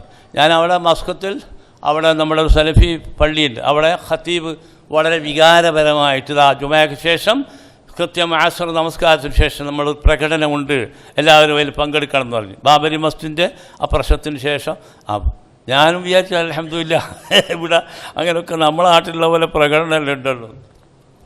പ്രകടനം നടത്തിയാൽ മാത്രം അറിയോ ഹൂ എന്നും പറഞ്ഞിട്ടും മറ്റേ ഈ ആംബുലൻസ് വരുമ്പോഴല്ലേ പോലീസ് വണ്ടി വന്നിട്ട് ഈ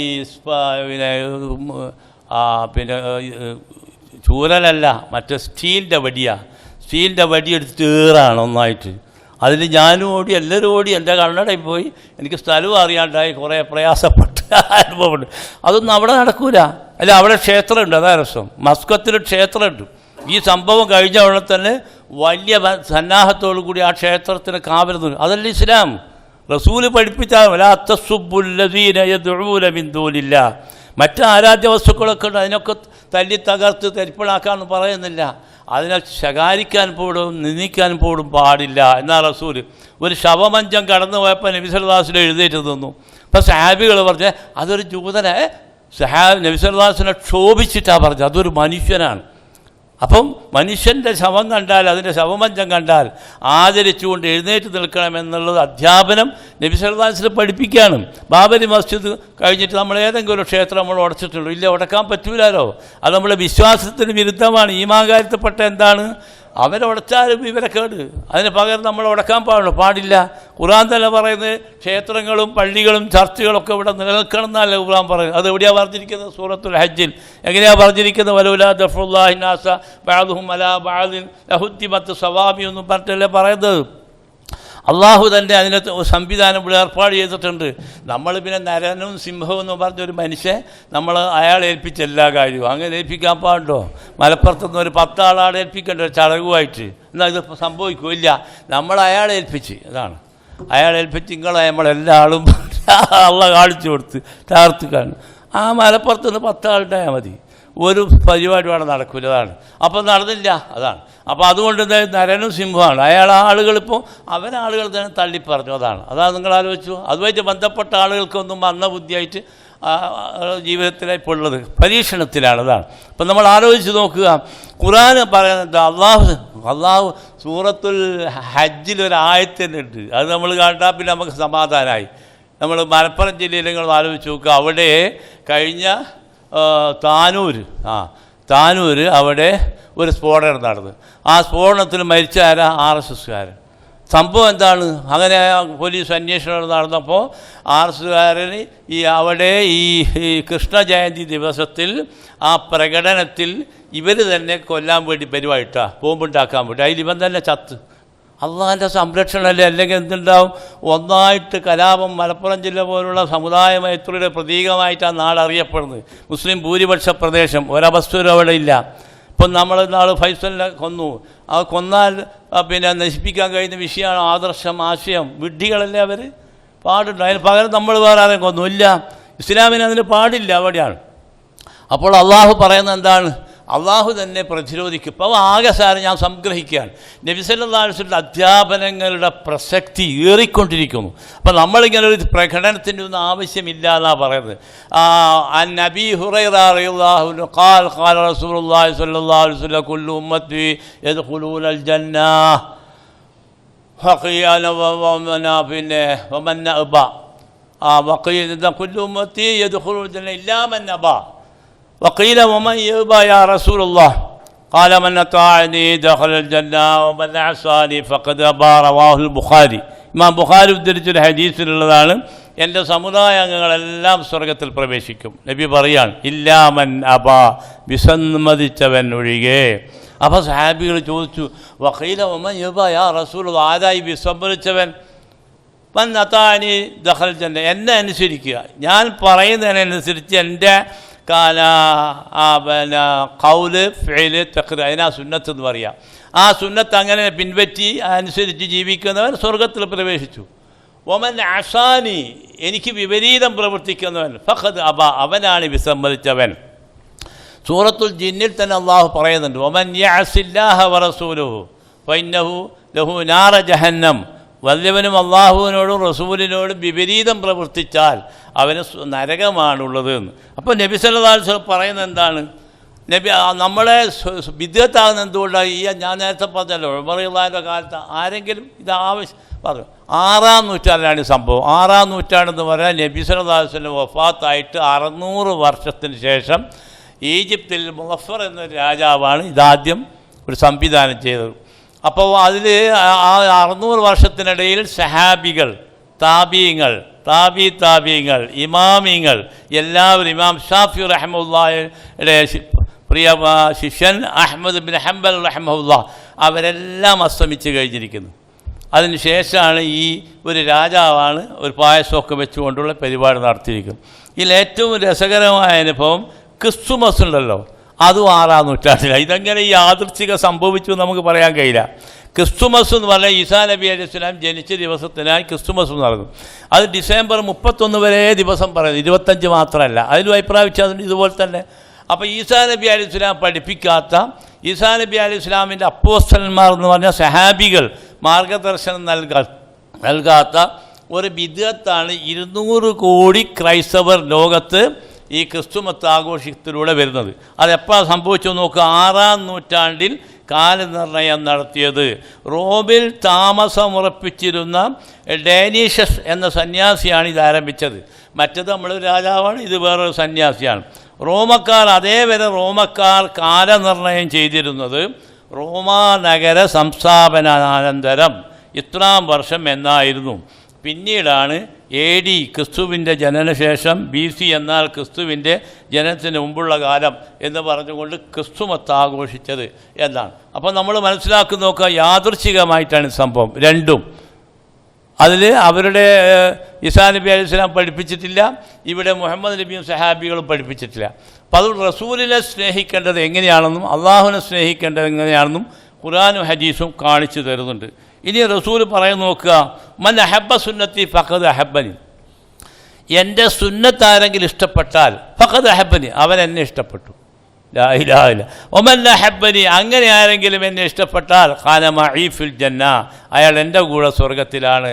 അപ്പം നബി സല്ലല്ലാഹു അലൈഹി വസല്ലം സ്നേഹിക്കുക എന്ന് പറഞ്ഞാൽ നബി സല്ലല്ലാഹു അലൈഹി വസല്ലമയുടെ സുന്നത്ത് അത് നടത്തത്തിലും ഇരുത്തത്തിലും ചലനത്തിലും എല്ലാം. ബാത്റൂമിൽ പ്രവേശിക്കുമ്പോൾ നബി സല്ലല്ലാഹു അലൈഹി സുന്നത്ത്, ബാത്റൂമിൽ നിന്ന് പുറത്തു വരുമ്പോൾ, വാഹനത്തിൽ കയറുമ്പോൾ നബിയുടെ സുന്നത്ത്, വാഹനത്തിൽ നിന്ന് ഇറങ്ങുമ്പോൾ, അതുപോലെ എവിടെയാണ് ഇല്ലാത്തത്? ജീവിതത്തിൽ എല്ലാ രംഗങ്ങളും. ഉറങ്ങുന്നത് എങ്ങനെ? എല്ലാവരും ഉറങ്ങുമ്പോൾ നമ്മൾ ഉറങ്ങുക അല്ല, ബിസ്മില്ലാഹി തവക്കൽതു അലല്ലാഹ്, ബിസ്മില്ലാഹി വഅദ്അതു ജംബി എന്ന് പറഞ്ഞല്ലേ നമ്മൾ. എന്നിട്ടോ നേരെ കിടക്കുകയല്ല, വലത്തെ കൈ നമ്മുടെ കവിളിൻ്റെ വലത്തെ ഭാഗത്തെ കവിളിൽ വെച്ചിട്ട് നേരെ ബിസ്മില്ലാഹി വഅദ്അതു ജംബി എന്ന് പറഞ്ഞ് പ്രാർത്ഥിക്കുക, റബ്ബേ ഞാനിതാ എന്നെ നിന്നെ ഏൽപ്പിക്കുകയാണ്, നീ എന്നോട് കരുണ കാണിക്കണേ എന്ന് പറഞ്ഞുകൊണ്ട് ആത്മാവിനെ മരണമല്ലേ ഉറക്കെന്ന് പറഞ്ഞാൽ അത് ഖുർആനും പറയുന്നുണ്ട്. അപ്പോൾ നമ്മൾ ആ സൂറത്ത് സുമറിൽ ആ കാര്യം പറയുന്നു. അപ്പോൾ നമ്മൾ ആലോചിച്ച് നോക്കുക, അങ്ങനെ ഉണരുമ്പോഴോ എല്ലാവരും ഉണരുമ്പോഴല്ലാതെ നമ്മൾ ഉണരുന്നത് മുഹമ്മദ് നബി പഠിപ്പിച്ച പോലെ അൽഹംദുലില്ലാഹ് ഹയ്യ സ്വലാത്ത് എന്ന് കേൾക്കുമ്പോൾ പെട്ടെന്ന് സടകുടഞ്ഞ് എഴുന്നേൽക്കുക. അലാറൊന്നും ആവശ്യമില്ല. ഈ ഉറങ്ങുന്ന ഇത് കണക്ഷൻ കിട്ടിയാൽ പ്രശ്നമല്ല. അതാണ് ഞാനിപ്പോൾ ഇന്നാൾ എനിക്കൊരു വലിവിൻ്റെ വലിയ രോഗം വന്നു. അപ്പോൾ ഞങ്ങളൊന്നായിട്ടിരിക്കുക, എല്ലാവരും ചുമയും ഭയങ്കര ശ്വാസം മുട്ടലൊക്കെയാണ്. ഇക്രയിലാണ്.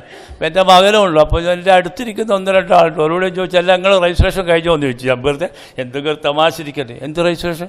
ഞാൻ പറയും എൻ്റെ കഴിഞ്ഞിട്ട് രജിസ്ട്രേഷൻ കൊടുത്തു, പക്ഷേ റിപ്പോർട്ട് കിട്ടിയിട്ടില്ല എന്ന് പറഞ്ഞു. ഞാൻ പറയും ഖബറുമായിട്ട് നമ്മളിപ്പോൾ എവ്വെല്ലാം കഴിഞ്ഞാൽ പിന്നെ നമ്മൾ ഖബറുമായിട്ട് ബന്ധമായല്ലോ, അങ്ങനെയല്ലേ പറഞ്ഞത്. അപ്പോൾ നിങ്ങൾ എൻ്റെ രജിസ്ട്രേഷൻ കഴിഞ്ഞിട്ട് എന്നെ ഡേറ്റ് കിട്ടിയിട്ടില്ല എന്ന് പറഞ്ഞാൽ അപ്പോൾ ഇയാൾ ആകെ ബേജാറ്. അത് പറയണ്ടേ നമ്മൾ? കുല്ലു നഫ്സിൻ ദായിഖത്തുൽ മൗത്ത്, ദിവസം തന്നെ നമ്മൾ മരിക്കുകയും ജനിക്കുകയല്ലോ ചെയ്യുന്നത്. അതല്ലേ നമ്മൾ പറയുന്നത്. അൽഹംദുലില്ലാഹ് അല്ലദീ അഹ്യാനി ബഅദ മാ അമാതനി, റബ്ബേ ഞാനിതാ മരിച്ചിരിക്കുകയായിരുന്നു, അതിനുശേഷം എനിക്കൊരു പുനർജന്മം പുനർജീവനം നൽകി. സർവ പിന്നെ നാമങ്ങളും സർവസ്തുതി സങ്കീർത്തനങ്ങളും റബ്ബേ നിനക്കാണ്, എനിക്ക് പുതിയ ജീവിതം പുതിയൊരു പകലും രാത്രി ഇനിയും തന്നിരിക്കുന്നു, അൽഹംദുലില്ലാഹ് എന്നാണ്. അപ്പോൾ അതല്ലേ നമ്മളെ സ്ഥിതി. അപ്പോൾ എവിടെയാണ് റസൂലിനെ നമുക്ക് മറക്കാൻ കഴിയുന്നത്? ഇല്ല. അത് ഞാൻ പറഞ്ഞത്, ജനിക്കുന്നതിന് മുമ്പ് തന്നെ റസൂൽ നമ്മുടെ കൂടെയുണ്ട്. മരിച്ചതിന് ശേഷം മരണശേഷ ക്രിയകൾ മുഴുവൻ നബി സല്ലല്ലാഹു അലൈഹി വസല്ലം പഠിപ്പിച്ചതിനനുസരിച്ച് ഇങ്ങനെ അനുകരിക്കുന്ന ലോകത്ത് ഈസാ നബീനെ ഈ 200 കോടി ക്രൈസ്തവർ എങ്ങനെയാണ് അനുകരിക്കുന്നത്? ഒരു അനുകരണമില്ല. അദ്ദേഹത്തിനെ പറ്റി അങ്ങനെ സുന്നത്തേ ഇല്ല. അത് ജനിച്ചിരിക്കുന്നു, അദ്ദേഹത്തിന് ത്രിയേകത്വം എന്ന് പറഞ്ഞിട്ട് അത് വികലമായ ചിന്താഗതിയിൽ പോകാമെന്നല്ലാതെ അങ്ങനെ അനുകരിക്കുന്ന എവിടെയില്ല. അതേ വശത്തിന് ഇങ്ങനെ അന്ധമായ അനുകരണം എന്നല്ലേ, അങ്ങനെ തന്നെ അനുകരിക്കണം, അല്ലെ രക്ഷപ്പെടൂല. റസൂൽ അങ്ങനെ പറഞ്ഞത്. അതുകൊണ്ടാണ് ഇമാം ഷാഫി റളിയല്ലാഹുവിനോട് സഹാബികൾ ചോദിച്ചു, അദ്ദേഹത്തിൻ്റെ അനുയായികൾ. അപ്പോൾ അദ്ദേഹത്തിൻ്റെ മറുപടി പറഞ്ഞത് എന്താണ്? ഇതാ സഹൽ ഹദീസ് ഫഹുവ മദ്ഹബി, ഹദീസ് സഹീഹായി വന്നോ പിന്നെ ഇങ്ങോട്ട് ചോദിക്കരുത്, അതാ എൻ്റെ മദ്ഹബ്. ആരായി പറയുന്നത്? ഷാഫി ഇമാം. 7ാമത്തെ വയസ്സിൽ ഖുർആൻ ഹിഫ്ളാക്കി എന്നല്ല, ഖുർആൻ അർത്ഥത്തോടു കൂടി ഹിഫ്ളാക്കിയിരിക്കുന്ന മഹാനവറുകൾ. 17ാമത്തെ വയസ്സിൽ ലോകവിസ്തൃതനായ ഇമാമായി അറിയപ്പെടുന്ന മഹാനവറുകളാണ് പറയുന്നത്, ഹദീസ് സഹിഹായാൽ നബി സല്ലല്ലാഹു അലൈഹി വസല്ലം ഹദീസ്. അതുകൊണ്ടാണ് അദ്ദേഹത്തിന് ഖദീമും ജദീദും എന്ന് പറഞ്ഞ 2 അഭിപ്രായമുണ്ട്, പഴയതും പുതിയതും. എങ്ങനെയാണ് അതങ്ങനെ വന്നത്? പിന്നീടാണ് ഹദീസ് സഹിഹായി വരുന്നത്. ഇപ്പോൾ സ്ത്രീ ഭാര്യയെ തൊട്ടാൽ ഒന്നും പറയൂ എന്ന് ഫിഖ് കിതാബിലൊക്കെ എഴുതി വെച്ച്. അതെന്താ സംഭവം? എന്തൊരു ബുദ്ധിശൂന്യത നിങ്ങൾ ആലോചിച്ച് നോക്കുക. വയസ്സുകാലത്ത് നമ്മൾക്ക് കൈയെല്ലാം ഒന്നായിട്ട് പിന്നെ പക്ഷപാതമൊക്കെ പിടിവിട്ടാൽ ഒതു കൊടുക്കാനാവില്ല. നിസ്കരിക്കണ്ടേ? നിസ്കരിക്കാൻ വേറെ ആൾ ഒതു കൊടുക്കണം. അപ്പം പാത്തുമ്മ ഇങ്ങോട്ട് വാ, എന്നെ ഒതു കൊടുക്കുക. അപ്പോൾ പാത്തുമ്മ ഒതു എടുത്തുകൊണ്ടിരിക്കുമ്പോൾ ഒതു മുറിഞ്ഞുകൊണ്ടിരിക്കുക. നിങ്ങൾ ആലോചിച്ച് നോക്കുക. ഭാര്യ ഒതുവോട് തൊടുമ്പോൾ ഒതു മുറിയാന്ന് പറഞ്ഞാൽ ഞങ്ങൾ പ്രായോഗികമല്ലല്ലോ. അതേസമയം നബി നിസ്കരിക്കുമ്പോൾ തന്നെ മുമ്പിൽ ആയിഷ തൊട്ടടുത്ത് തന്നെ അവരെ വിളിച്ചുണർത്താതെ തഹജ്ജുദ് നിസ്കരിക്കാൻ നബിക്ക് ഫർളാണല്ലോ. ലൈൽ ലാ ഖലീല എന്ന് പറഞ്ഞുകൊണ്ട് സൂറത്തുൽ ഖിയാമിലൊക്കെ പറഞ്ഞില്ലേ മുസമ്മിൽ. അപ്പോൾ റസൂൽ ഇങ്ങനെ നിസ്കരിക്കുമ്പോൾ ആയിഷൻ്റെ കാല് ചിലപ്പോൾ മുമ്പിലായിരിക്കും വന്ന് നിൽക്കുക. അപ്പോൾ നിസ്കരിക്കുമ്പോൾ വേറൊരു തോർത്ത് മുണ്ടും അല്ലെങ്കിൽ ആക്കിയിട്ടല്ലേ എടുത്തു വെക്കുന്ന കാല് ആളങ്ങോട്ട് എടുത്തു വെക്കൂ. ഒതു മുറിയോ? ഇല്ല, ഒതു മുറിയില്ല. അത് മാത്രമല്ല ആയിഷ എന്ന് പറഞ്ഞ ഹദീസ് ഖബ്ബല ബഅദ അസ്വാജിൻ നബി സല്ലല്ലാഹു അലൈഹി വസല്ലം എന്ന് പറഞ്ഞുകൊണ്ടാണ് നബി സല്ലല്ലാഹു അലൈഹി വസല്ലം ചില ഭാര്യമാർ എന്നെ ഇങ്ങനെ ചുംബിക്കുമെന്ന് പറയാൻ ലജ്ജിച്ചത് കൊണ്ട് നബി സല്ലല്ലാഹു ആയിഷ പറയാണ്, നബി സല്ലല്ലാഹു ഒതു എടുത്ത് പോകുമ്പോൾ ഒരു തോർത്തുമുണ്ട്, ഒരു ഷാല് അവിടെ പിടിക്കും അദ്ദേഹത്തിന് തോർത്താൻ വേണ്ടി. അപ്പോൾ നബി എന്താ ചെയ്യുക? തോർത്തല്ല വാങ്ങുക, ആയിഷനിങ്ങ് വാരിപ്പൊടരും, രണ്ട് ഭാഗത്തും ചുംബനം കൊടുക്കും. ഇത് തുടര് മാത്രമാണ്. എന്തായി കാണുന്നത്? ഒതു എത്ര പ്രാവശ്യം മുറിയത്? 15000 പ്രാവശ്യം മുറിയണ്ടേ? അപ്പം ഇതില്ല, ഭാര്യ തൊട്ടാണ്ട് ഒന്ന് മുറിയുന്നു. എന്നിട്ടോ ഭാര്യൻ്റെ ഉമ്മാനെ തൊട്ടാൽ ഒന്ന് മുറിയില്ല എന്ന് പറയുക. അപ്പം അതല്ല എന്തുകൊണ്ടാന്ന് പറഞ്ഞാൽ ഹദീസ് പഠിച്ചിട്ടില്ല. ഈ ഹദീസ് അവർ കിട്ടിയിട്ടില്ല, അവരെ കുറ്റം പറഞ്ഞിട്ട് കാര്യമില്ല. അതുകൊണ്ടാണ് ഇമാം ഷാഫി റഹ്മത്തുള്ളാഹി ഇദാ സഹൽ ഹദീസ് ഫഹുവ മദ്ഹബി. ഹദീസ് സഹിയായി, അത് ഏത് സഹിയായി വന്നാൽ അത് നമുക്കറിയാം. സഹീഹ്, ലഈഫ്, മൗദൂ, മൗഖൂഫ് എന്നൊക്കെ പറഞ്ഞ ഹദീസിന് വിവിധ ഭാഗങ്ങളുണ്ട്. നമ്മളെ എന്തേലും മുബാറക്ക്, ഷാറ മുബാറക്ക് എന്ന് പറഞ്ഞ നമ്മളുടെ യാഥാസ്ഥിക നേതാവ് നബീൻ്റെ മുടിയാന്ന് പറഞ്ഞ് ഏതോ ഒരു മുടിയായിട്ട് നടത്തിയിട്ട് ആളുകളോട് തട്ടിപ്പാടുത്തിയ സംഭവം. അപ്പം നമ്മൾ പ്രതികരിക്കുന്നതിന് മുമ്പ് അവരെ കൂട്ടത്തിൽ തന്നെ അവർ പറഞ്ഞു നമുക്ക് നിങ്ങളെ കൂടെ പക്ഷേ അതിൻ്റെ സനത് കാണിക്കുക. സനത് കാണിക്കുന്ന ഹദീസിന് സനത് എന്നാണ് അതിൻ്റെ പരമ്പര. ആ പരമ്പര കാണിച്ചിട്ട് നമുക്ക് ഇൻഷാ അല്ലാഹ് നമ്മളും കൂടെ ഏടെ സനത് അബൂജാഹിലല്ലേ എത്തുക, പിന്നെ സനത് നോക്കിയാൽ അപ്പോൾ നബീൻ്റെ മുടിയുടെ സംഭവം. അപ്പോൾ ആകാസാരം അതാണ്. അപ്പം അതുകൊണ്ട് ഇപ്പം ഞാൻ മസ്കത്ത് പോയപ്പോൾ അവിടെ ജമാഅത്ത് നടക്കുകയാണ്. അപ്പോൾ കാമത്ത് കൊടുക്കുന്ന ഞാൻ കേട്ടിട്ട് വേഗം കൈയും വെട്ടി ചെന്ന് കൈ കെട്ടുന്നില്ല ആരും. ഇതാ അപ്പം എനിക്കൊന്നും മനസ്സിലായി, ഞാൻ അവരെപ്പറ്റി പഠിച്ചിട്ടില്ല. റുബാദികൾ എന്ന് പറഞ്ഞുകൊണ്ടൊരു പ്രത്യേക വിഭാഗമാണ്, അവർ കൈ കെട്ടൂല. ഞാനറിയില്ല, ഞാൻ ആദ്യമായിട്ട് അവരെ കാണുകയാണ്. അവർ സെൽഫികളുമാണ് അവർ. ആ പള്ളി ചെന്നിട്ട് ഞാനിങ്ങനെ ഞാനിങ്ങനെ നോക്കി, ആരും കൈ കെട്ടിയിട്ടില്ല. അപ്പോൾ ഞാൻ നേരെ നിന്ന് ഞാൻ വിചാരിച്ചു ചില ആളുകൾ നമ്മളെ നാട്ടിൽ ഉസല്ലി ഞാൻ നിൽക്കരിക്കുന്നു പറഞ്ഞിട്ട് കുറേ കഴിഞ്ഞിട്ടൊരു കൈയ്യട്ടൽ അതായിരിക്കും എന്ന് വിചാരിച്ചിട്ട് ഞാനും ഇങ്ങനെ അടുത്തടുത്ത് നിന്ന് പെട്ടെന്ന് ഇവരെല്ലാവരും കൈ ഉയർത്തി അല്ലാഹു അക്ബർ. റുക്കൂലല്ല പോകുന്നത്, റുക്കൂല. ഞാൻ അബദ്ധത്തിൽ ഇങ്ങനെ ഞാൻ റുക്കൂ ചെയ്ത് പിന്നെ അവസാനം റുക്കൂ പൂജ. പിന്നീടാണ് അവരെപ്പറ്റി മനസ്സിലായത് എന്താണ് സംഭവം. ഇമാം മാലിക് റളിയല്ലാഹുവിൻ്റെ പരമ്പരയിലാണ്. ഇമാം മാലിക് റളിയല്ലാഹു കൈ കെട്ടിയിരുന്നില്ല കുറച്ച് കാലം. എന്തേലും സംഭവം ഒന്നും ആദ്യം പഠിക്കണ്ടേ.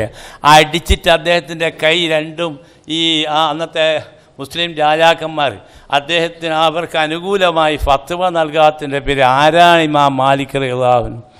അദ്ദേഹത്തിൻ്റെ മുവത്ത എന്നുള്ള ഗ്രന്ഥം ഞങ്ങളിതാ മക്കയുടെ കഅബാലയത്തിൽ തൂക്കിയിടാന്നൊക്കെ രാജാവ് പറഞ്ഞു കൊടുത്തു. അതൊന്നും അവിടെ തൂക്കത്ത്, അതെന്തൊരു ചെറിയ ബാറവരല്ലേ. അദ്ദേഹം പറയുക നിങ്ങൾ ഈ കിതാബിനനുസരിച്ച് മാത്രമേ എല്ലാവരും ജീവിക്കാവൂ എന്നൊക്കെ പറഞ്ഞാൽ അദ്ദേഹത്തെ കട്ട വെച്ച് ഉയർത്താൻ നോക്കി. ആ കട്ടയിലൊന്നും അദ്ദേഹം പൊന്തൂല. അദ്ദേഹം അവർ രാജാവിൻ്റെ മക്കൾക്ക് ട്യൂഷൻ എടുക്കാൻ വിളിച്ച്. ഞാൻ പറഞ്ഞു ട്യൂഷൻ എടുക്കാൻ മുതലാളിയുടെ വീട്ടിൽ ഞാൻ പോകില്ല, രാജാവിൻ്റെ. ഞാൻ മുഹമ്മദ് നബീൻ്റെ പള്ളിയായത്, ഈ പള്ളിയിൽ നിന്ന് എവിടെയും പോകില്ല. ഇതിൻ്റെ ആ സൗരഭ്യം ആസ്വദിച്ചിട്ടാണ് ഞാൻ ജീവിക്കുന്നത്, എനിക്ക് കാശും വേണ്ട.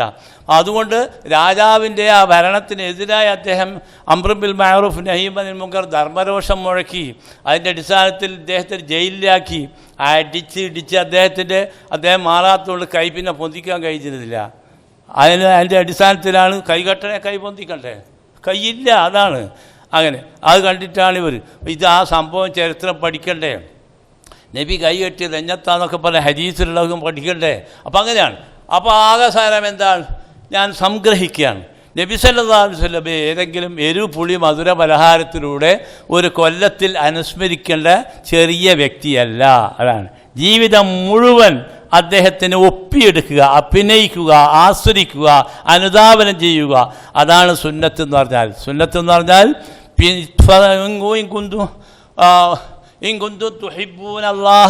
നിങ്ങൾക്ക് അള്ളാഹുവിനോട് സ്നേഹമുണ്ടോ എങ്കിൽ ഫത്തബിഊനി എന്നാണ് പറഞ്ഞത്. തുഹിബൂനി എന്നല്ല പറയുന്നത്, ഫത്തബിഊനി. എന്നെ നിങ്ങൾ സ്നേഹിച്ചാൽ മതി എന്നല്ല പറയുന്നത്. എന്നെ നിങ്ങൾ പിന്തുടരുക, എന്നാലേ രക്ഷപ്പെടാൻ കഴിയുകയുള്ളൂ. അതുകൊണ്ട് ഇനി ഞാൻ ഉപസംഹരിക്കുകയാണ്. നബി സല്ലല്ലാഹു അലൈഹി വസല്ലമയുടെ പേര് കേൾക്കുമ്പോൾ മൻ സല്ലാ അലയ്യ സ്വലാത്തൻ സല്ലല്ലാഹു അലൈഹി ബിഹാ അശ്റൻ, അതാണ് ഒരൊറ്റ സ്വലാത്തിന് 10 മാർക്ക്. അതുകൊണ്ട് ചെറിയ കുട്ടികളെ നമ്മൾ പഠിപ്പിക്കണം. പക്ഷെ അതിനൊരു സംഘടിത സ്വഭാവത്തിലും ഒരു സംഘടിത സ്വഭാവം ഉണ്ടാവുമ്പോഴാണ് താറാറ്. ഇബ്നു മസൂദിൻ്റെ കാലത്ത് ഉണ്ടായ സംഭവം, പള്ളിയിൽ നിന്ന് എല്ലാവരും വേറെ സുഹൃത്ത് ചെന്ന് പറഞ്ഞു കൊടുത്തു. ഇബ്നു മസൂദ് എന്ന് പറഞ്ഞാൽ ആരാ? ഖുർആൻ ഇറങ്ങുമ്പോൾ നബിയുടെ എഴുത്തുകാരനാണ്. അദ്ദേഹമാണ് ഖുർആൻ എഴുതുക, ഖുർആൻ ഹിദ്ദിസ്ഥമാക്കുക. അപ്പോൾ അദ്ദേഹത്തോട് ചെന്ന് പറഞ്ഞു, അല്ല ഞാൻ പള്ളിയിൽ ചെന്ന് നോക്കും ഒരാൾ ഒന്നായിട്ട് ഭക്ഷണത്തിൽ ഇരുന്നിട്ട് ഇങ്ങനെ തക്ബീർ ചെല്ലുന്നില്ല, എന്താണെന്ന് മനസ്സിലായിട്ടില്ല, എന്താ അങ്ങനെ എന്തെങ്കിലും ഉണ്ടോ എന്ന് ചോദിച്ചു. എന്താണ് ഞാൻ കാണട്ടെ, എന്താണെന്ന് ചോദിച്ചു. എങ്ങനെയാണ്? അതിൽ ഒരാൾ സുബ്ഹാനല്ലാഹ് എന്ന് പറയും. അപ്പോൾ എല്ലാവരും സുബ്ഹാനല്ലാഹ് അല്ലാഹു അക്ബർ എന്ന് പറഞ്ഞിട്ട് ഇങ്ങനെ ഒരു കല്ലെടുത്തേക്ക് ഇങ്ങനെ ഇടും. അങ്ങനെയാണ് സംഭവം. അല്ലാഹു അക്ബർ. അപ്പം നല്ല കാര്യമായിട്ട് തോന്നും. വേറെ പള്ളിയിൽ നിന്ന് മദ്യപിച്ചൊന്നുമല്ല, ബഹളം കൂട്ടിയതല്ല. ഇബ്നു മസ്ഊദ് വന്നിട്ട് അദ്ദേഹം പ്രതികരിച്ചെങ്ങനെയാണെന്നോ? കൂട്ടരെ, നിങ്ങളൊരു കാര്യം മനസ്സിലാക്കട്ടെ. മുഹമ്മദ് നബി വഫാത്തായിട്ട് കുറച്ച് കാലമായിട്ടുള്ളൂ. അദ്ദേഹത്തിൻ്റെ വസ്ത്രങ്ങൾ ദുരിപ്പിച്ചു പോയിട്ടില്ല. അദ്ദേഹം ഉപയോഗിച്ച പാത്രങ്ങളുണ്ട്, അതിപ്പോൾ ഇവിടെ തന്നെ ഉണ്ട്. അതിനു മുമ്പ് നിങ്ങൾ ബിദ്അത്ത് ചെയ്യുകയാണോ എന്ന് ചോദിച്ചു. മൻ അമില അമലൻ ഫലൈസ അലൈഹി അംറുന വഹുവ റദ്ദുൻ റവാഹു മുസ്ലിം. വല്ലവനും നമ്മുടെ ഈ മതത്തിൽ, ഈ അള്ളാഹുവിൻ്റെ ദീനിൽ ആരെങ്കിലും ഒരു പുതുതായി ഒരു അമലുണ്ടാക്കിയാൽ ലൈസ അലൈഹി അംറുന, നമ്മളെ നിർദ്ദേശമില്ല, നമ്മളെ നിർദ്ദേശമില്ലാത്തൊരു അമൽ ആരെങ്കിലും ചെയ്താൽ ഫഹുവ റദ്ദുൻ, അത് തള്ളപ്പെടേണ്ടതാണ്. ഈ ഫഹുവ റദ്ദു എന്നുള്ളതിന് മുഹദ്ദിസുകൾ പറയുക അയാളെ തന്നെ ഇസ്ലാം അത് പുറത്താക്കണമെന്ന് അർത്ഥം പറഞ്ഞ ആളുകളുണ്ട്. അല്ലെങ്കിൽ ആ അത്യാചാരം ഉപേക്ഷിക്കേണ്ടതാണ്. അപ്പം അതുകൊണ്ട് ഞാൻ ഉപസംഹരിക്കുന്നു. മൻ അഹദസ ഫീ അംറിനാ ഹാദാ മാ ലൈസ ലഹു ഫഹുവ റദ്ദുൻ. വല്ലവൻ നമ്മുടെ ദീനിൽ പുതുതായി എന്തെങ്കിലും ഉണ്ടാക്കിയാൽ അത് തള്ളപ്പെടേണ്ടതാകുന്നു. അത് മുത്തഫഖുൻ അലൈഹിയാണ്. ഇമാം ബുഖാരി മുസ്ലിം ഉദ്ധരിച്ച ഹദീസാണ്. അപ്പോൾ നബി സല്ലല്ലാഹു അലൈഹി വസല്ലമയുടെ സ്നേഹം അത് ഈമാൻ കാര്യത്തിൽപ്പെട്ടതാണ്, ഇസ്ലാം കാര്യത്തിൽപ്പെട്ടതാണ്. മാത്രമല്ല അദ്ദേഹത്തെ അനുരാഗാത്മകമായ അദ്ദേഹത്തിൻ്റെ പേര് കേൾക്കുമ്പോൾ നമ്മുടെ ജീവൻ സമർപ്പിക്കാൻ തന്നെ അദ്ദേഹത്തിന് ഇവിടെ തയ്യാറാകണം. ആ നിലക്കിൽ സ്നേഹിക്കേണ്ട ഒരു മഹാവ്യക്തിത്വത്തിൻ്റെ ഉടമയാണ് മഹാനായ പ്രവാചക ചക്രവർത്തി മുഹമ്മദ് മുസ്തഫ സല്ലല്ലാഹു അലൈഹി വസല്ലം. അതുകൊണ്ട് പേര് കേൾക്കുമ്പോൾ തന്നെ സല്ലല്ലാഹു അലൈഹി വസല്ലം എന്ന് പറഞ്ഞുകൊണ്ട് മനസ്സ് കുളിർക്കണം. അതാണ് അദ്ദേഹത്തിനെതിരായിട്ട് ആഗോളതലത്തിൽ ഒരു അപശബ്ദം മുഹമ്മദ് നബിക്ക് ഉണ്ടാകുമ്പോൾ നമ്മുടെ കണ്ണ് നീരണിയണം, ദുഃഖമുണ്ടാവണം നമുക്ക്. അത് നമ്മൾ ഇസ്ലാമിൻ്റെ ലാ യുമിനു അഹദുക്കും ഹത്താ അഹബ്ബ ഇലൈഹി മിൻ വലദിഹി വവാലിദിഹി വന്നാസി അജ്മഈൻ മുത്തഫഖുൻ അലൈഹി. നിങ്ങളെല്ലാവരും മൂമിനാവുകയില്ല. അല്ലാഹുവിൻ്റെ റസൂൽ പറയാണ്, സ്വന്തം ബാപ്പനേക്കാളും മക്കളെക്കാളും സർവ്വ മനുഷ്യരെക്കാളും എന്നെ ഇഷ്ടപ്പെടാത്ത ഒരു മനുഷ്യനും മൂമിനാവുകയില്ല. ലാ ഇലാഹ ഇല്ലല്ലാഹ്. മൂമിനായിട്ടുള്ള അവസ്ഥ എന്താ? ലാ തദ്ഖുലുൽ ജന്നത ഹത്താ തുമിനു വലാ തുമിനു ഹത്താ തഹാബു. മുസ്ലിം ഉദ്ധരിച്ച മറ്റൊരു ഹദീസ്, മൂമിനാകുകയാണെങ്കിൽ നിങ്ങൾ, മൂമിനാകാതെ നിങ്ങൾ സ്വർഗത്തിൽ പ്രവേശിക്കുകയില്ല. അതാണ്, സ്വർഗം പ്രവേശിക്കണമെങ്കിൽ ആദ്യം വേണ്ട നമുക്ക് ഈമാൻ കാര്യമാണ്. അതുപോലെ നമ്മൾ പരസ്പരം സ്നേഹിച്ചാലല്ലാതെ നമുക്ക് ഈമാൻ കിട്ടുകയില്ല. ഞാൻ ഉപസംഹരിക്കുന്നു. സർവശക്തനായ നാഥൻ എന്നെയും നിങ്ങളെയും നമ്മുടെ മാതാപിതാക്കന്മാരെയും കൂട്ടുകുടുംബ മിത്രാദികളെയും സ്വർഗത്തിൽ ഒരുമിച്ച് കൂട്ടിത്തരുമാറാകട്ടെ. എല്ലാ അസാബ് മുസീബാത്തുകളും നമ്മളെ രക്ഷിക്കുമാറാകട്ടെ. ربنا اغفر لنا ذنوبنا وكفر عنا سيئاتنا وتوفنا مع الأبرار. ربنا وآتنا ما وعدتنا على رسلك ولا تخزنا يوم القيامة إنك لا تخلف الميعاد. ربنا تقبل منا إنك أنت السميع العليم وتب علينا إنك أنت التواب الرحيم. ربنا آتنا في الدنيا حسنة وفي الآخرة حسنة وقنا عذاب النار. آمين برحمتك يا رب.